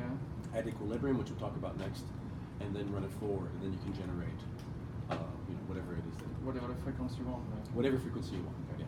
Down to the time step. Okay. Can't run less than the time step. I will send you an email for that. Yeah. No problem. As a hack, you actually can look at a few fields in your restart file, because that's basically what it's saving. It's saving like the most basic fields at certain time steps, so you can set the frequency, how often you write your restart files. As 4.1 NC and 4.2 Port 1 NC, Port 2 NC. There are not that many fields, but like if you want to look at the most generic things like air temperature and air velocities, those are there. Okay. But you should be careful about what you're looking at. For example, temperature, there is potential temperature, so you have to convert it to real temperature. Anything else you think we might want to show people, Tony? We could spend all day. Let's do it. Talk about being able to do some simple mathematical operations with fields like differencing two fields, or making a vector plot, or taking ratios. That's a bottomless pit. Yeah, but Like a anyway, iPod or like a... Yeah, it is.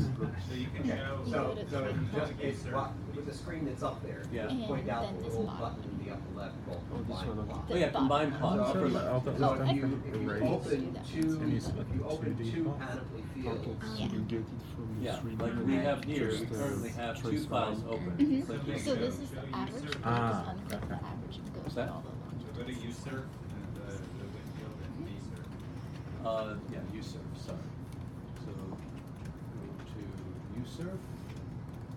well, there's a couple different ways you can do it. You can have panoply open for two different simulations that you've done, okay, where you're interested in the difference between one and the other, and then you can open the same file like surface temperature for two different simulations, and then you click combine plot, and it gives you the chance to combine the two plots, and you can then choose from a menu that lets you take differences or fractional differences or ratios or sums or things like that, and for things like vector quantities like wind quantities, you give it two different directions, U and V, you can make a vector plot out of it. Shall we try it?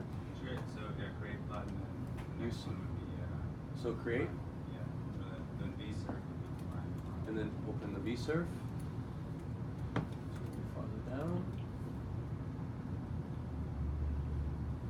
Here it is, vsurf, V component of surface air wind. No, combine plot. Sorry? Combine plot this time. Don't double click it. Don't click, double click this? Yeah, go up to combine plot. Yes, boss. Combine plot. Yeah. And then let's t-surf. So let's select usurp on the menu. Yep. So now you're combining that, now you hit combine.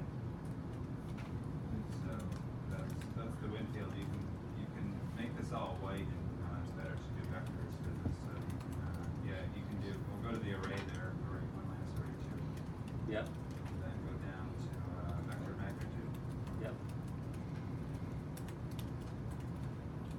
So then you could generate vector, and then you could white out the color map so you just see the arrows, and then Yep. play with the arrow. So I lengths click and all this, that. so you can see the values. So that's your wind field. That's your wind field, yeah. So go to scale, and then what? Set this to white. Then at the top. You just have to choose the uppermost color bar, which is white. One thing you can't do. There's in a lot of color bars. The one thing you can't do in Panoply is three things. So you can't plot the wind field over, say, like sea level pressure or something. Yeah. Be more fancy than that. Right. So here's a vector plot. This is one of the more sophisticated things I think that Panoply can do.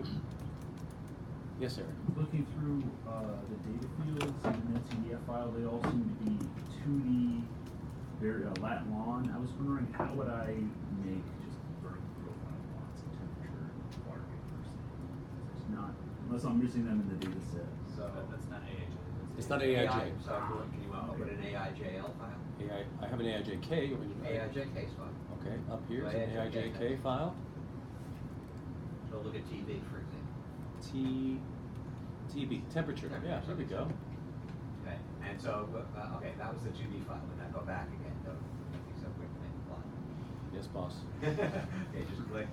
Okay, now, click the bottom button and say change from horizontal to vertical.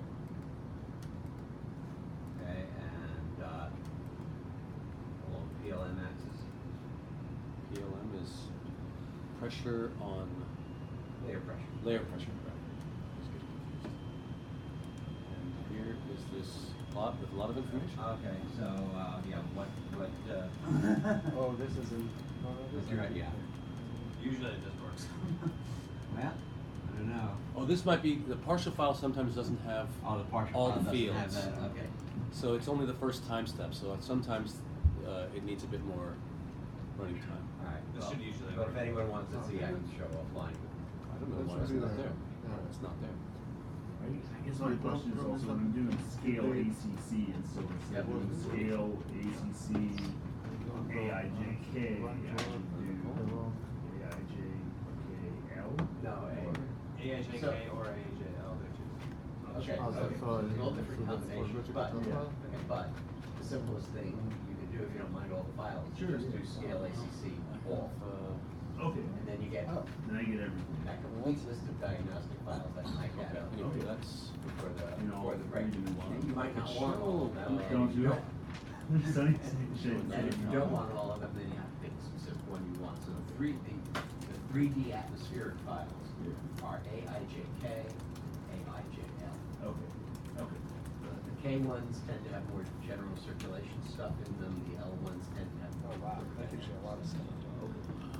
I was You write that mostly- down. I'm I was looking for a mostly- tidally locked world, the Proxima Centauri, that we've done in our recent paper.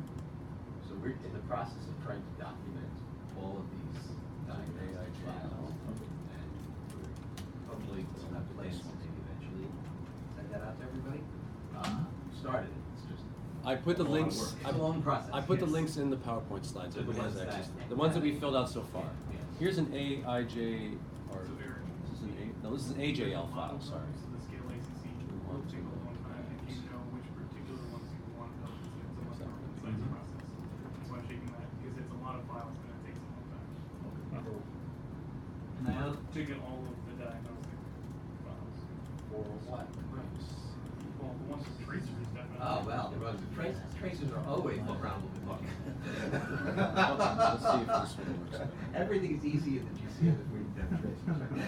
I also have a Python script if But you have, for a run that you don't have tracers in, I mean, while we were sitting here before, I just created Why an doesn't this accessible work? all file myself. It takes a couple of Don't have an seconds answer. to get it.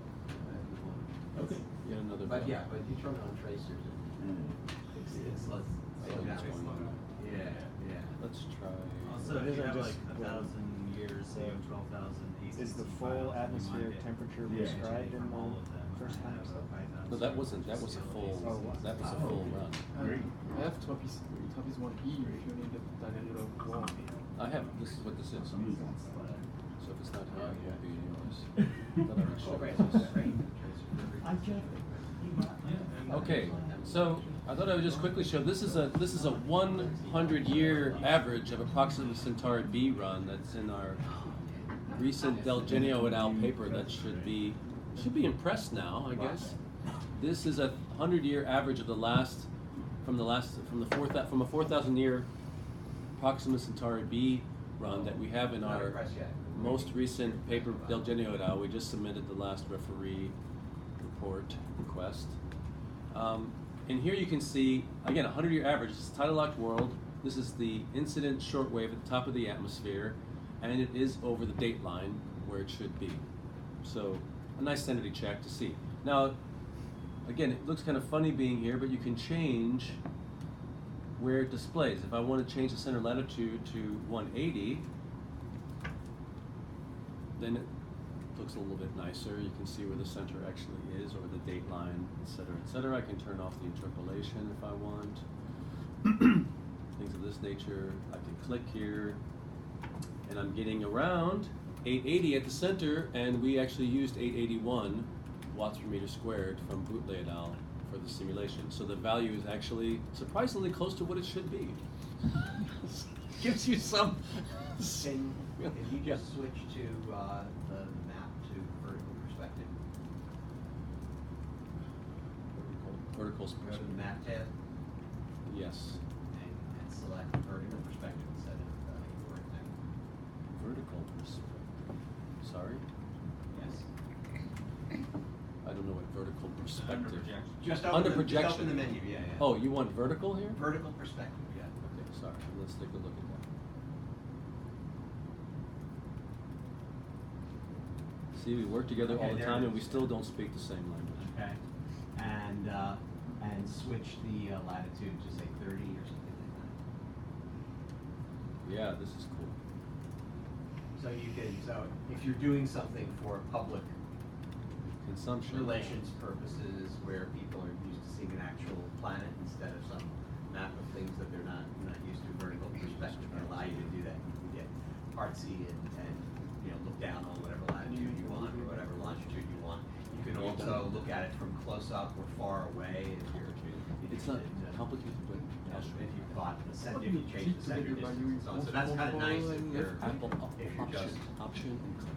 doing some PR thing or an educational thing or whatever. It's nice to use that. Again, if you want the value in a given grid cell, hold the Option key or Alt key down, depending on what kind of computer you're using, and just click, and you'll get the value for that particular grid cell. And also, if you click the Array tab in the upper left, you're seeing the entire array. The upper left. Oh, sorry, upper left. Yeah. Then there's all the numbers that are. And there's actual table, yeah, for it. Which you can download as a file if you want. Yeah. So Panoply has, as you've seen here, this is a very, very small fraction of the number of features it has. There's a tremendous number of diagnostic variables you can look at. We have been creating these for 40 years. We probably have created every one that we could think of within this building, but if there's something you need and we don't have it, we can probably create it, or there's a way to generate it from what we already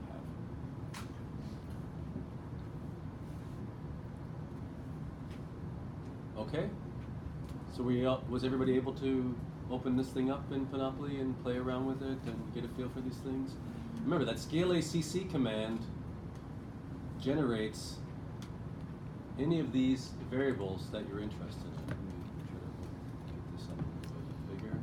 Any of these things. So it's always the same. Scale ACC, the name of the file that you're interested in generating the diagnostic for, and the name of the diagnostic you want to generate, whether that's AIJ or AJ or AJL or any of these others that we've showed you in these things. And again, we're going all.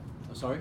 Or all. Yeah. If you type scale ACC, the file name and all, it'll generate every single one of these diagnostic files you're interested in. I just typed in. No problem. Literally as long to make a TAIJ file as it did to make everything else.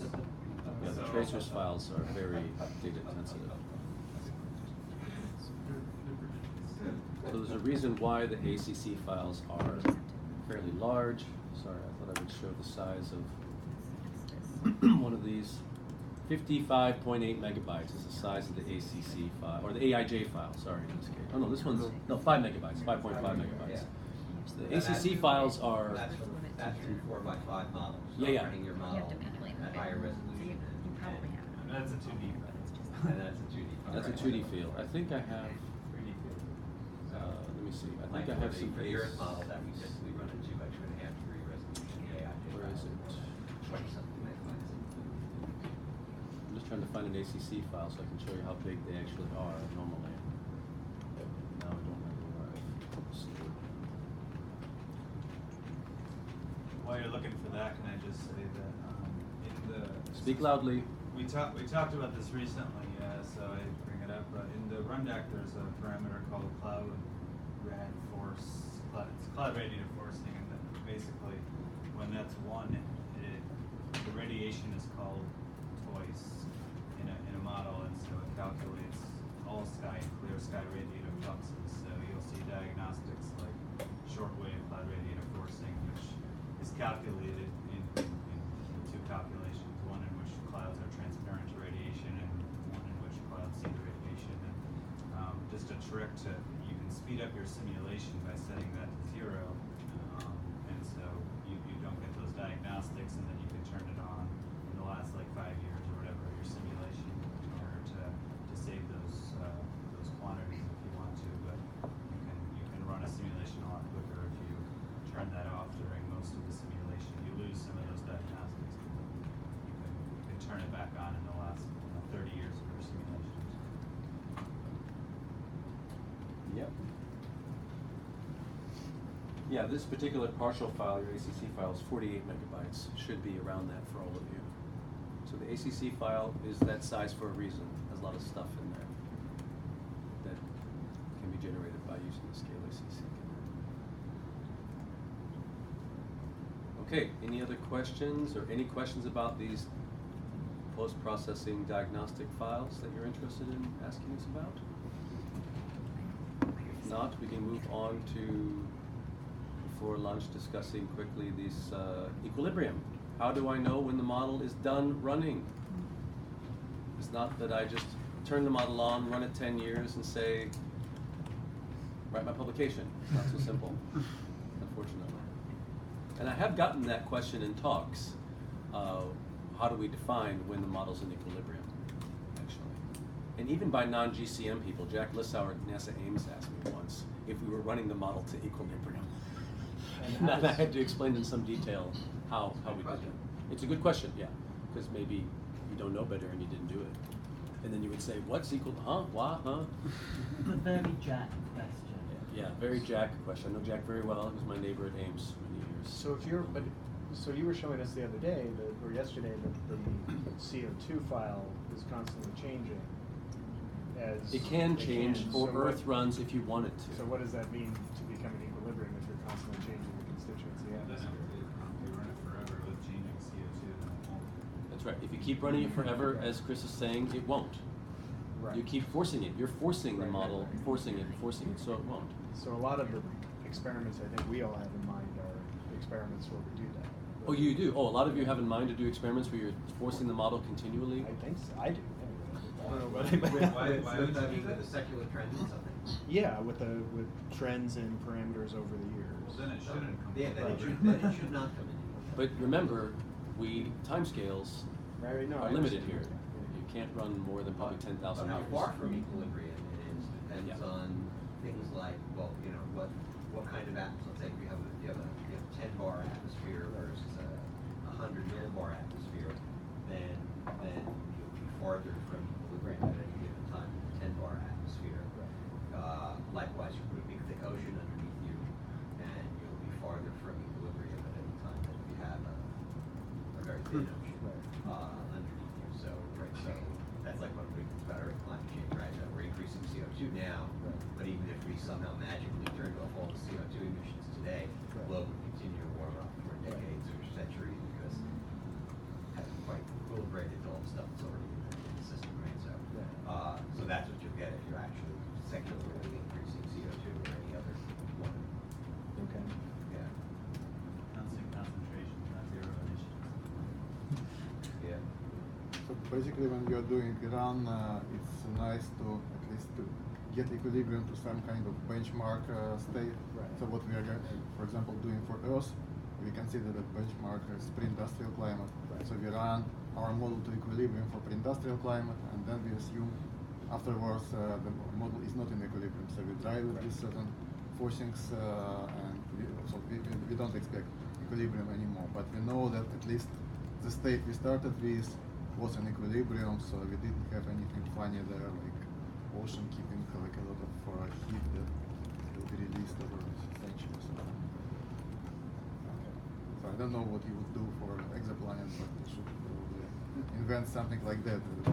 What would be imaginary equilibrium before you start forcing it? Something. Okay.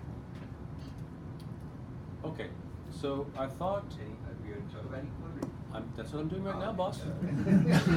That's what's It's highlighted. It's actually pretty complicated.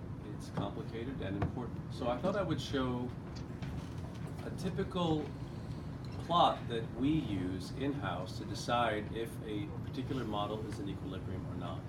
So this plot I'm going to show you is generated from the diagnostic files we have just discussed. In particular, all of the variables you're going to see in this plot are generated from the AIJ file. What we do typically is we generate every monthly AIJ file from the model run, and we look at quantities within there of interest for whatever kind of quantity we're interested in seeing if the model's in equilibrium. And there's a couple different ones that we're interested in. So for this particular run, I'll just give you a little background on it. It's receiving about 70% more insolation than the Earth is. It's a fairly slow rotator. It's got 120 days to zero rate, and it's using what's most importantly a Q flux. What we call a Q flux equals zero ocean. So this ocean has no heat transport. It's what is known as a slab ocean or a mixed layer ocean or a thermodynamic ocean. No ocean heat transport horizontal takes place, only communicating with the atmosphere. What's nice about these? They come into equilibrium very fast in terms of the relative balance in the atmosphere. That's why people like them. If you don't have a lot of CPU cycles, you run these slab oceans, and that's what most of the exoplanet community has done in most publications up to this date. I think ourselves are one of the few groups who have consistently run fully coupled oceans, but they can take thousands of years to come into equilibrium, and I'll show you an example of that as well. So this is just an example of what one of these diagnostic plots looks like. So there is a variable in the AIJ file called net_rad_planet, and that's the net radiation, for the planet that it sees, that the model sees basically. And so what I've done here is I have plotted that value for the 200 years. Every month, I've extracted that value for every month, and I'm plotting it for the mean, or for the global mean value for that quantity.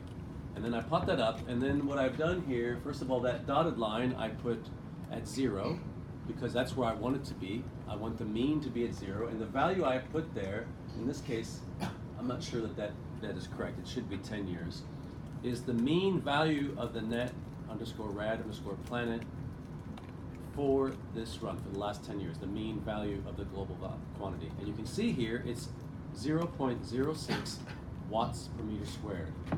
It's much less than 1. It's actually less than 0.2, and that's the bar we tend to set within this building. The value of net rad planet, averaged over the last 10 years, for a world like this, should be less than 0.2 or greater than -0.2. And you can see in this case it is. And it came into balance pretty quickly, if you see. It actually probably came into balance in the first 50 years of the run. You probably want to ask why I'm going to 200 years. I'll show you that in another plot. Tony, do you want to add anything else to what I've just said? Well, so that 0.2 is kind of arbitrary. You say, ideally I'd like it to be actually 0. Yes. But, Sorry. right, but 0.2 is pretty close. Sometimes with these more exotic planets, we don't quite reach that. I think we've had a few runs where we couldn't get it down below 0.5. And if you actually look at Earth climate models, it's sort of amazing. If you look at the entire universe of Earth climate models, there are some models that don't get that close to 0 for there. So net radiation is just absorbed sunlight versus emitted heat, right? It's the equation S0 times 1 minus A over 40 squared equals sigma T e to the 4th. It's the two sides of that equation. So in balance, it should be 0 if you're not increasing CO2.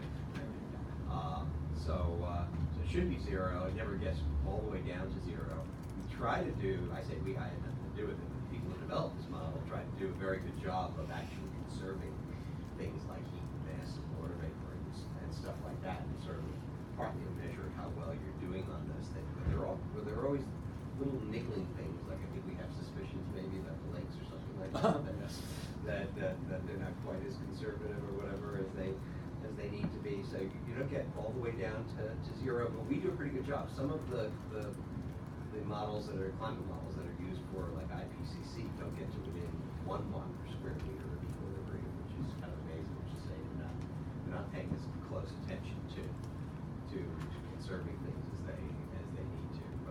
generally consider a small fraction of a watt per square meter to be pretty good.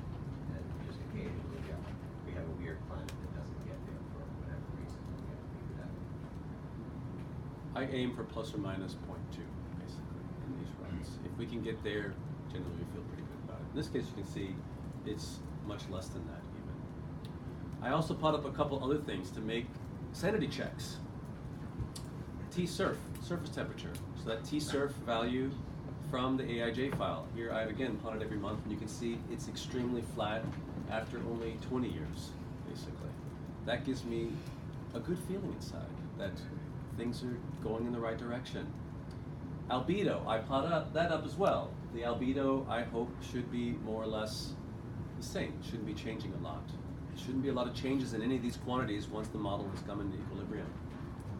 I won't talk about the next quantity, I don't, unless Tony wants to, but you can see here, that's this net cloud radiative forcing quantity that we generate, but which we need for other purposes, but I won't go into that. I plot up here, ocean ice fraction.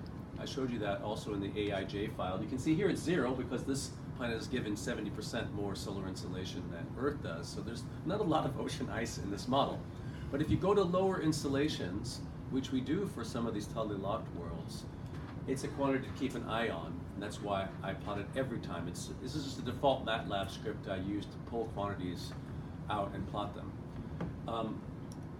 It's a good idea to keep an eye on it, because sometimes it can start going very large, and you want to know why it's going very large. Maybe it just keeps on going. Maybe there's a bug in the model. Maybe you're getting close to the ocean freezing to the bottom. These are things you want to keep an eye on to make sure that you're where you expect to be in the model. That's why I plot up all of these quantities. Let me show you another, some more for this particular run. This is another set of diagnostics that I typically plot up. Most of them are not going to be of interest because this is a very hot run. But again, ocean ice fraction, I plot again. There's something here called G ice. So that's how much ground ice, how much ice is in the ground layers of the model. All the layers come. There's 6 layers in the ground hydrology model. And here you can see it's 0. Well, because the planet's extremely hot. Not a surprise. ZSI is the amount of lake or ocean ice in the model, basically. Here, this value should be 0. It's just undefined in this case. Snow deposition rates. There have been problems in again, cold runs with snow building up to large values in individual grid cells because Model E, one of its many failings, is that it does not have interactive land ice model. We don't have, glaciers cannot move in this model, basically. So if you get a lot of snow deposition at a high latitude for some reason, it can build up to thousands and thousands of meters. We have a way to limit that. It's not physical. We can say you can't build more than 100 meters, otherwise dump it into those iceberg arrays I talked about yesterday, the GL melt. But again, it's something I keep an eye on. Tony. But model failings aside, there's real physics of the climate system going on here too. So the types of runs in which you're not going to get into trouble so much with the water balance are runs where every grid box on the planet sees the sun part of the time. So if you do the actual Earth with obliquity, then although it gets very cold in the winter, it will warm up in the summer, and the snow melts, and so on and so forth. And while you can have issues over Antarctica and Greenland, otherwise you don't have too much of a problem. But I think the run that Mike is showing you is a run where he zeroed out the obliquity and eccentricity, and so beyond some latitude, you're in night all the time.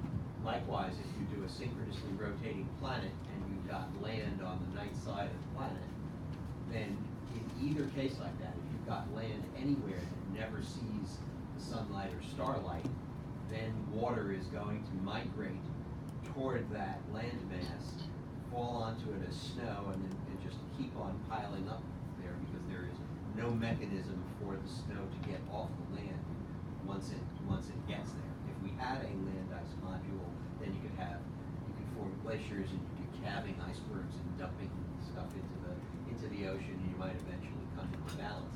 But even if you had that, though, that is a fundamentally long timescale process on the real Earth, okay, that takes thousands of years or tens of thousands of years or something like that to occur, and you really shouldn't come into equilibrium quickly for stuff like that. There have been people who've written papers about this for exoplanets. There's a paper by Junyang and Dorian Abbott a few years ago where they actually tried to take the NCAR model with a synchronously rotating planet with a continent on the night side, and then do an offline calculation with an offline land ice dynamics model to try to figure out in equilibrium how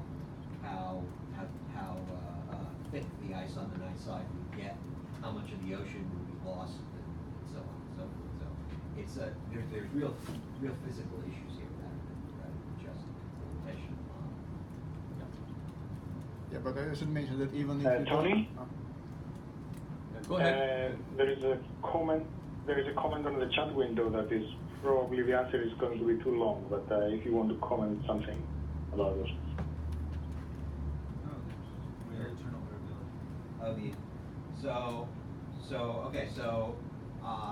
I think there is a suspicion out there that every climate model on the planet does not have enough internal variability. I don't know that anybody can prove that, but as a general rule, climate models tend to have El Niños that are too sluggish.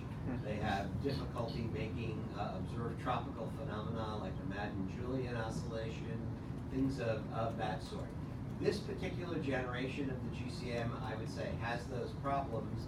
We're looking forward to the next couple of generations of the Earth model, which have much better climate variability. In fact, the latest that we've seen is that maybe the model has even too strong an El Nino in the next generation of the model. And so I think Planet 2.0's variability will look somewhat different and overall somewhat better than Planet 1.0.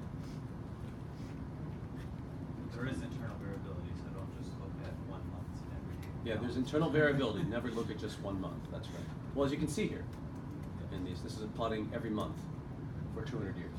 By the way, it wasn't brought up, but there's a variable in the AIJ file called AXYP. That's the grid cell area, in which it's approximately cosine latitude. But when you're making these global means, you need to weight your variables by that variable, AXYP. Yes. You should be using a lot. Maybe just another thing to mention, though, as far as variability goes, and that is that there have been questions raised in the literature for exoplanets about possible bistability of certain types of climate systems, and that is, you work with Adrian. Adrian thinks about that from the we think about climate that a lot. tectonic system. We don't do that part of it ourselves, but even just within the climate part of the system itself, there's the possibility that you might get bistable behavior. And you can get sometimes longer term transitions between regimes when you're heading to equilibrium, especially on a planet that is cold enough for part of the planet to be covered by sea ice. Those tend to be the more interesting things. If you look at the literature, planets with sea ice can sometimes go between two different states. Most of the time our runs will look fairly well behaved, like this run that Mike is showing you, where you're kind of confident everything is okay, but every once in a while we do something where we get the impression that the run might be sort of on the boundary between two different dynamical states, and you'll see fluctuations on timescales of a few years that seem to be larger, and there's no long-term trend, but we think those are probably real things where the model might be at a boundary between two different climate states. And then every once in a while, you'll see a situation where it just takes the ocean a long time to respond, and you'll run for centuries, think you're in equilibrium, and then all of a sudden it'll switch over into another state as the ocean is finally deciding it wants to come into balance. And so, depending on the runs you're doing, you might want to experiment a little bit with that. You might want to try starting your model from a warm initial condition and a cold initial condition to see whether you wind up in different places in the end, and so on. We have not yet, I think, identified any true bistable behavior in terms of sensitivity to initial conditions in this model, but that does not mean that it does not exist. I have, it does exist. It does, okay. Okay. Yes. Although I found, let's say I have a planet and a cold star and a warm star, there's certain combinations of orbital of solar or CO2 forcing where one ends up mostly ice-free and one's a snowball, and I've found that transition can happen in a couple hundred years. And so if you plot the surface temperature after year 200 or year 500 or year 1000, you've already found it. So I'll show you. So this is the same kind of plot I just showed before with much less solar insolation forcing, so just 10% more, and you can see the values are quite different. Ocean ice fraction actually has now got a value, mean value, G ice, so the amount of ice in the ground has gone up, but you can see it's stable. So this makes me feel good that things are pretty good, except for the last quantity, mass of the water in lakes.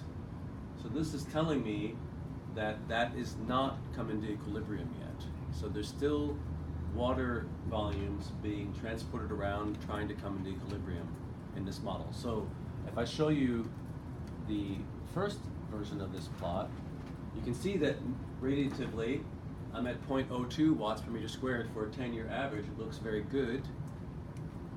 So the radiative balance is good, but it looks like my water hydrology cycle is not quite in equilibrium, even for this Q-flux ocean. So I probably should run this a little longer if I'm concerned about diagnostics related to ground hydrology. Okay, if I'm not worried about that, I'm only interested in atmospheric dynamics, like a global average surface temperature, no worries. This is not that important. It's not going to change those values by anything significant. But if I am interested in ground hydrology diagnostics, I have to be a little careful about this run and make sure that it's in a stable state. Okay. Give you an example of that in the literature. Robin Wordsworth and colleagues published a paper a couple of years ago about ancient Mars, and they specifically were trying to answer the question, with the right combination of greenhouse gases and Robin's new radiation, or collisionally induced absorption. Could you get a climate that would explain the locations of the valley networks and so on and so forth? Anyway, the bottom line is they started that model with, I think, like a certain amount of water in the soil, and then they waited for that water to migrate to the places where on the planet where it wanted to migrate to, but they didn't have time to actually wait for that to happen because it takes a long time to do. So what they did was, like, they ran the model for 2 years and calculated sort of de-snow de-time, and then they took that de-snow de-time and extrapolated it into the future for 100 years, and then ran the full model again for another 2 years, and then extrapolated again for 100 years. They did this a bunch of times, and then they eventually made the extrapolation smaller until they finally came into some sort of equilibrium, so that they could kind of predict where the snow would accumulate and where it would not accumulate. So that's the type of game you have to play with these models if you're doing something that requires that you pay close attention to what the water cycle is doing. Yeah, so I thought... Actually, I just wanted to add, like, this snow depth which Tony started to talk about. Like, you accumulate snow not only on tidally locked planets, like on night side, but even for, like, normally rotating planet. If you have very low obliquity, if it's sufficiently cold, then you start to accumulate snow on the poles. And if, for example, you have land planet, no ocean transport, then basically you would accumulate it indefinitely. It will be a very long process, and for example, yes, if you look, it will look like close to equilibrium, but if you look at ground hydrology diagnostics, you will see that you are slowly depleting water everywhere, and eventually it's getting frozen like on the poles. So it may take like thousands of years, but eventually you will freeze all the water. And I guess that's what people were doing in this Mars experiment, that they didn't want to run models for thousands of years. But eventually, yeah, you get, I would say, like quite boring final state. So here's another example. This is with a fully coupled ocean. If you look at the x-axis here, you see that it has run 1,700 years. You can see that after 200 years, I'm probably not in equilibrium in a lot of these quantities. But you can, and actually I was not in that red balance. You can't see it here, but basically it was going down. It took a long time to come into balance net radiatively, but here you can see I'm now below my plus or minus 0.2. But, of course, in this model, I'm really concerned about the ground hydrology. Let's look at those numbers. And here you can see that here I have made sure that MWL is finally looking fairly flat at the bottom. This is getting a lot of insulation. This is 40% more insulation. So I just wanted to show you a long run. Let me show you one that's a little bit less crazy than that. Mike, have you checked if that statistics works for a 20 or 30-year average? These statistics work for any average. What do you mean? Well, I meant, is the 10-year window so you get... Is there something does it physical change that if you go to 20 years versus 30 years? Or if you take a 10-year average versus a 20-year average or a 30-year average, does that number appreciably change, or is it Why stable? 10? Well, that's what we have used for the Earth model, basically, typically, is a 10-year average. I don't know why we particularly chose Is there a that physical value. reason for that? On Earth, I'd say the physical reason is that most of the variability in the Earth, most of the natural variability in the Earth system, but not all of it, is smoothed out over 10 years. However, the ocean has decadal variability in it too, and so you'll see that decadal variability. So I think there's no simple answer for it. Is that gonna hold as you go to, I guess, like other planets? Well, Not necessarily. not necessarily. So for slower rotators, we tend to do longer averages because we see a little bit longer time scale variability because the planet's rotating more slowly. Have you like come up with a rule of thumb for that at all? I have a rule of thumb. Yes.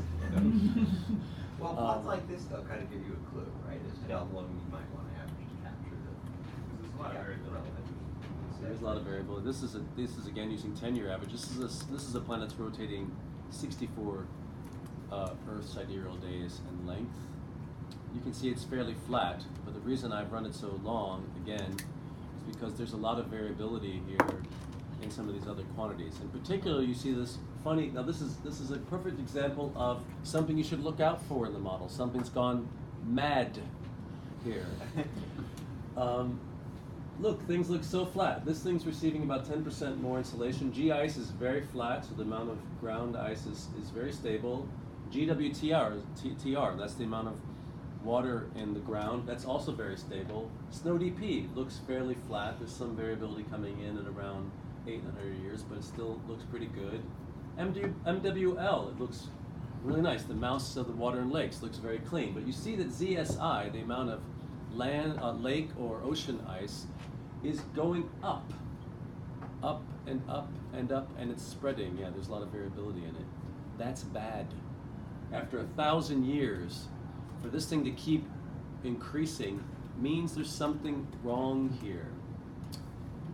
This is an example of a run where we had a high latitude grid cell that was growing in ice. So there was some precipitation in this particular grid cell. It was a lake grid cell, and it kept getting more and more precipitation, and it had nowhere to go.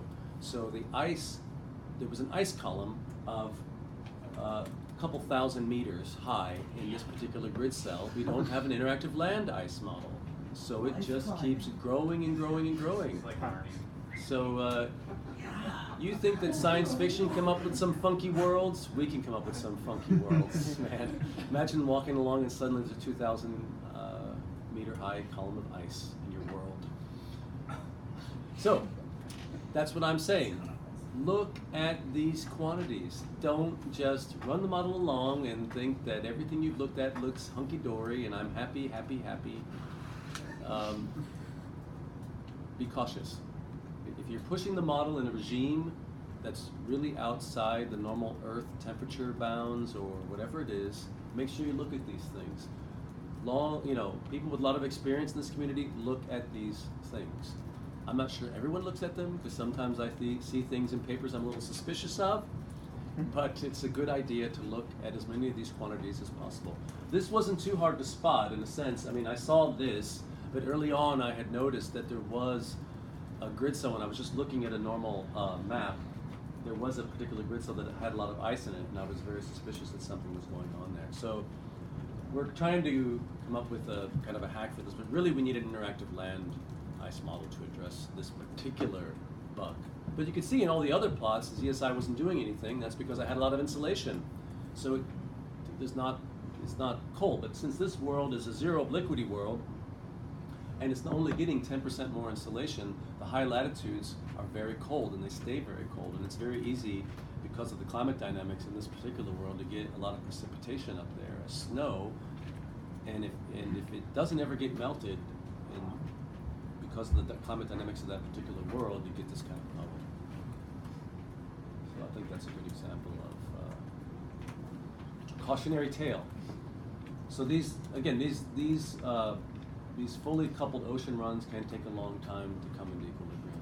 Generally, on the radiative balance side, it's very rare that a model is not in balance within 1,000 years, especially when I'm forcing it a lot like this. If you're using normal Earth forcings, you won't take that long. It might take a few hundred years. But the minute you start forcing the model with either more greenhouse gases or more solar insolation, the longer it will take into equilibrium, because generally our initial conditions files are set to present day Earth initial conditions. So your temperatures, your sea surface temperatures, your sea ocean temperatures in the column will be what they are on Earth today. So imagine there are some tricks to get around this. Let's imagine that I'm going to force the planet with another 50 or 60% solar insolation. So a trick that I have done in the past is I will regenerate my ocean initial conditions file. I'll take a grid cell from the tropics and I'll replicate that across the whole ocean. So the ocean will start out in a much warmer state, for example. And then the model will come into equilibrium more quickly, because the ocean's already closer to what it should be in equilibrium than it would be if I start with the present day Earth, where the ocean's quite cool at high latitudes, for example. So think about those things too when you're running the model.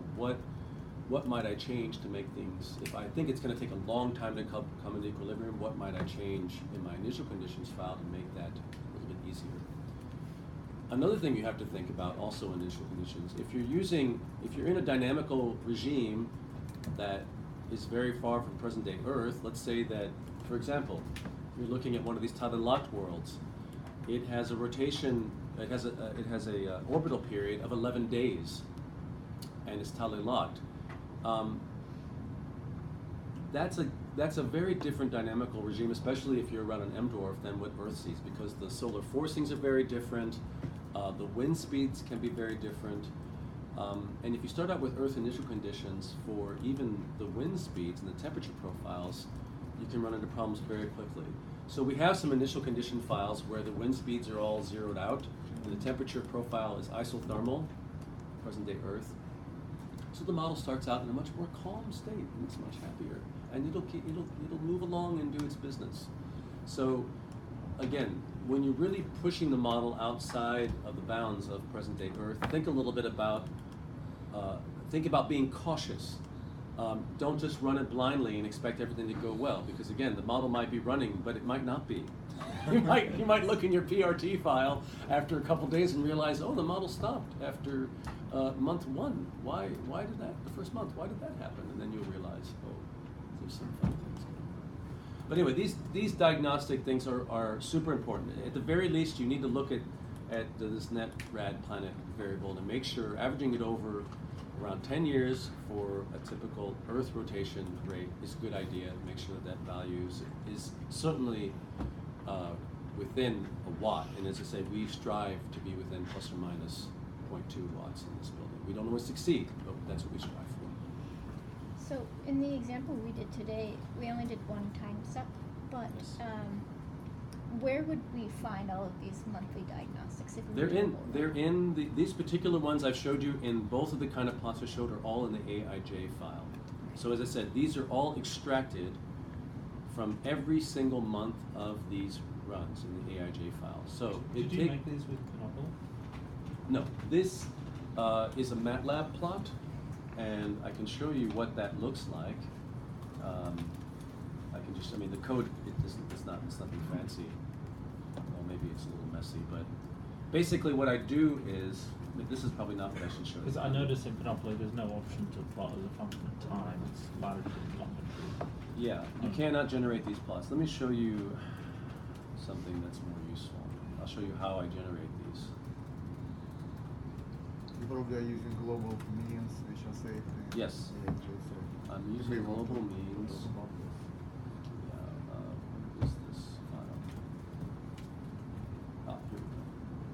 Let's use. So this is just a bash script I've written that basically takes in my model run directory where all my model output is, those ACC files. You know, if I've run for 10 years, I have 120 ACC files, for example. And what this script is doing is it just basically generates the AIJ files, the very first line. This is a customized version of Scale ACC, but you don't have to care about that. So it just runs Scale ACC on every single monthly file and generates the AIJ file for those. That's the first thing it does. And then I extract the quantity of interest using NC dump. That's in your NCO tools stuff we gave you. And you can see here, I'm dumping, the first line is plan ALB Hemis. That's the planetary albedo. And I dump that into a text file, the values from there, for the mean and and each hemisphere values. And the next line. Mike? Yeah, go ahead. I might have missed it, but have you mentioned what the Hemis variables are? Yeah, there's three. You probably want to show an NC dump. Yes, I can. Sure. Let's do that. Yeah. Let's look at what one of these things looks like. So my apologies for going a little bit too fast. Let's go back to one of these ACC files. Let me just open this window again. So I can just go to.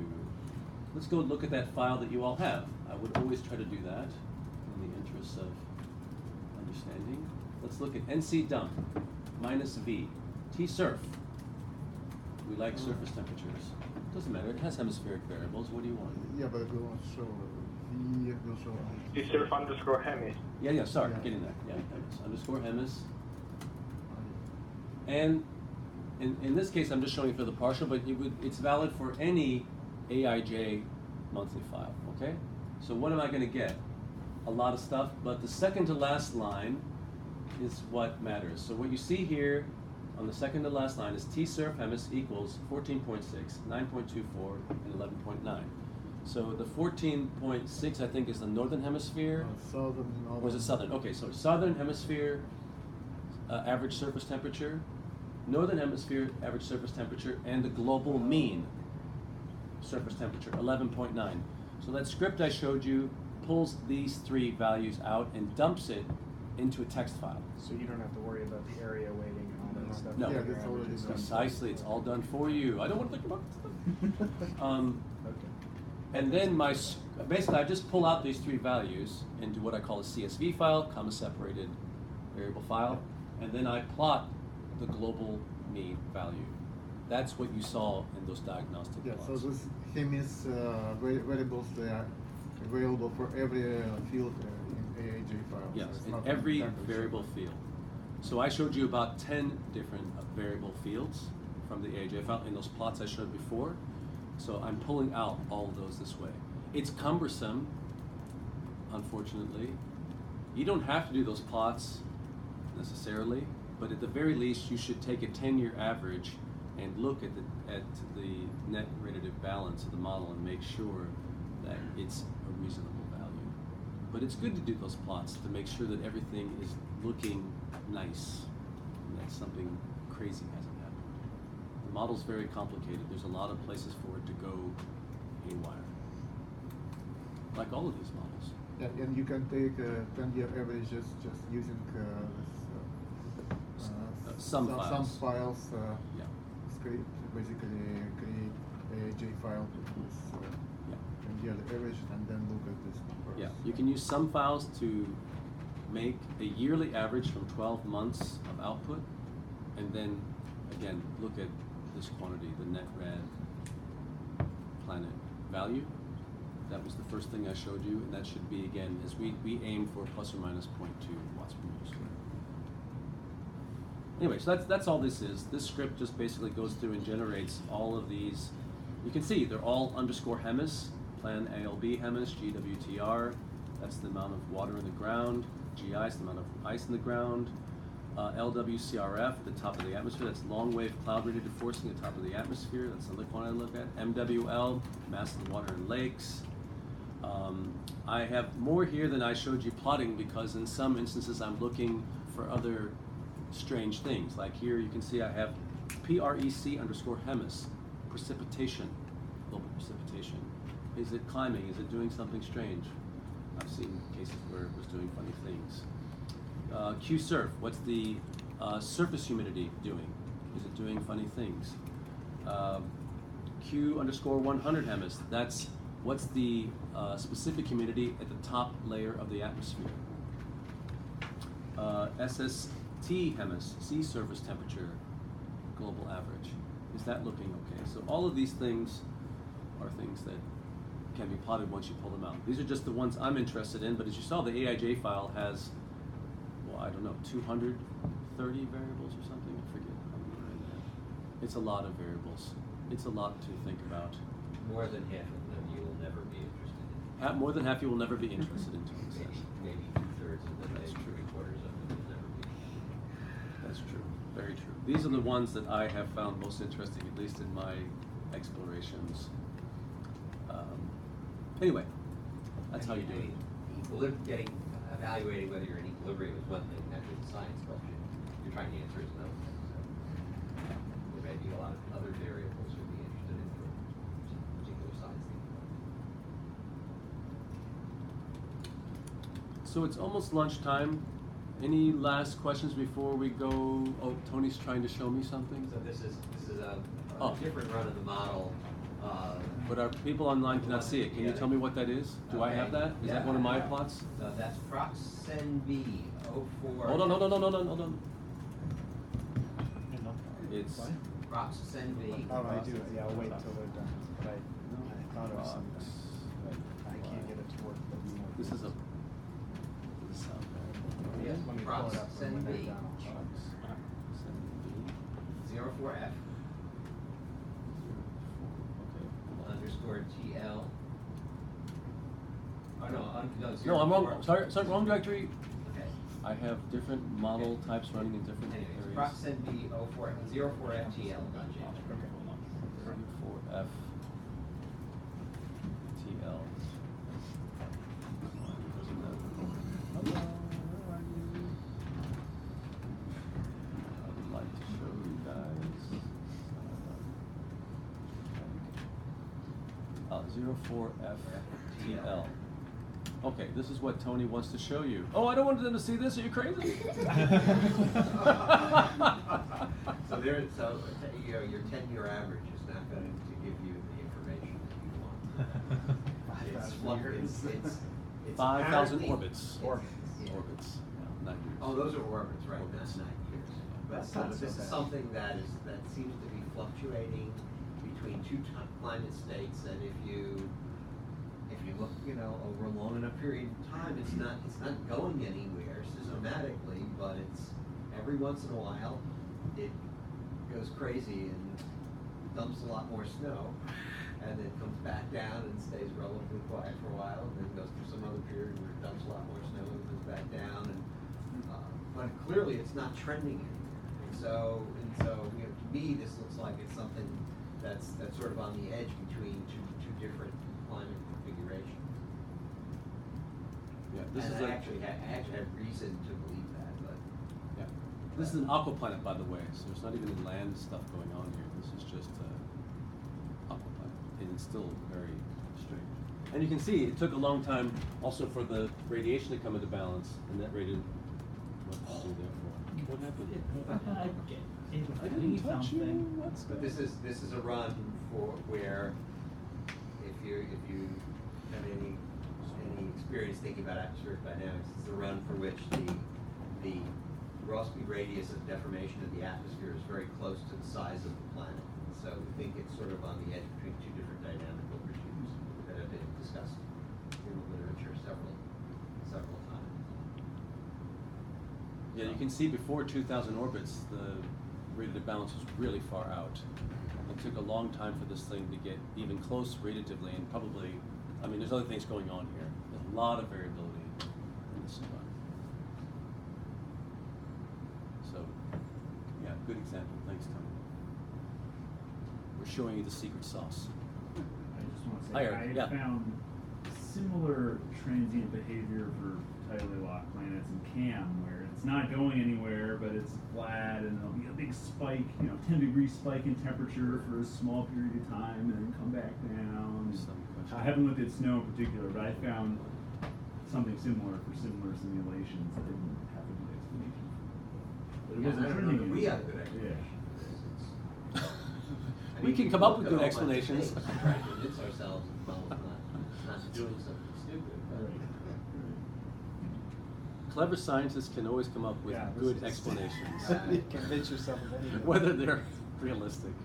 Now, is this problematic because it's coming into radiative balance? It's coming in radiative balance. So I guess you're just limited as to what you can say about. Exactly, we're limited in what we can say.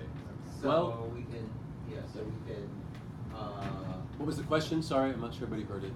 So you're saying it's a testable hypothesis, slow it down or speed it up. So we didn't do that in our simulations, and that's certainly one way to do it. Be more explicit, because then everybody's going to get what you're talking about. Slow down or speed up what? The rotation of the planet, I assume. Yes, thank you. Okay. You mean the orbital period of the planet? Yeah. No, the rotation period of the planet. Rotational period of the planet, not the Sidereal rotation period. Yeah, but this Okay, is a tidally locked world, so it's the Yeah, same thing. But it's still, But those still has a. parameters are decoupled. Yeah. Just be It's explicit. not just that they're decoupled in the model; it's that they matter. You have a tidally locked planet, okay, in a 6-day orbit like TRAPPIST-1 E, and in an 11-day orbit like Proxima Centauri. Okay, those are two different rotation periods for assuming they're synchronously rotating. Yes, thank you for explaining it that way. That's what I wanted to hear. Yeah, Thank you. and they're in different dynamical regimes, or on the edge of different dynamical regimes at least. So anyway, one way you can change the Rossby radius of deformation is by changing the rotation. So we didn't do that in these experiments, but what we do have is a set of experiments that changes the static stability of the troposphere, which is in the numerator of the Rossby radius of deformation. And yes, and so if we go off on one side, then we don't get this funky behavior. And it's only when it's basically when we add methane to the atmosphere to stabilize the tropospheric lapse rate that this starts to happen. You won't see many plots like this in publications, I would say. People tend to leave the bodies buried where they may be. Well, we talked about it. We did showed talk the plot. about it. We talked about it. Yeah, we didn't show a plot. We're equally guilty at some level. But yeah, this is an extreme example of something to be aware of. Why these plots are useful and why you should do them if you're pushing the model in a regime that is really far from Earth. Keep an eye on it. Make sure it's looking reasonable. Okay, I think we should go to lunch. We'll take a break. We'll be back at 2. I think we've covered everything we really wanted to cover in terms of details of the model, so we can do some more hands-on stuff this afternoon. A lot of that will be driven by you, the consumer. I guess you wanted to show all the stuff you couldn't do. We may, if time permitting and sufficient interest, we may also show how we can generate phase curves and transmission curves from the model output, if I can get that together in my lunch break. Do all of the parameters have those hemispherical averages? In the AIJ file, yeah. Because that just saved me a whole lot. I mean, I will get I was starting to write like, oh, how can I average I got these global parameters? Yeah, but I know. Okay, we're gonna hang up. Where did you put it? I could also show archaic ways. And then and the way. But you probably never do this. Like, in never looked at such. I don't like to waste this time. I'm gonna try a little bit more, and then if I really get stuck, I don't really like to ask him. I mean, he's nice enough, but I just. Oh yeah, yeah, I know. No. I'm not as dumb as you think. It's mainly because there's. Oh, I just figured it out. Which Ten minutes ago. I mean, I knew that there was a clip, but I wasn't sure it was. It's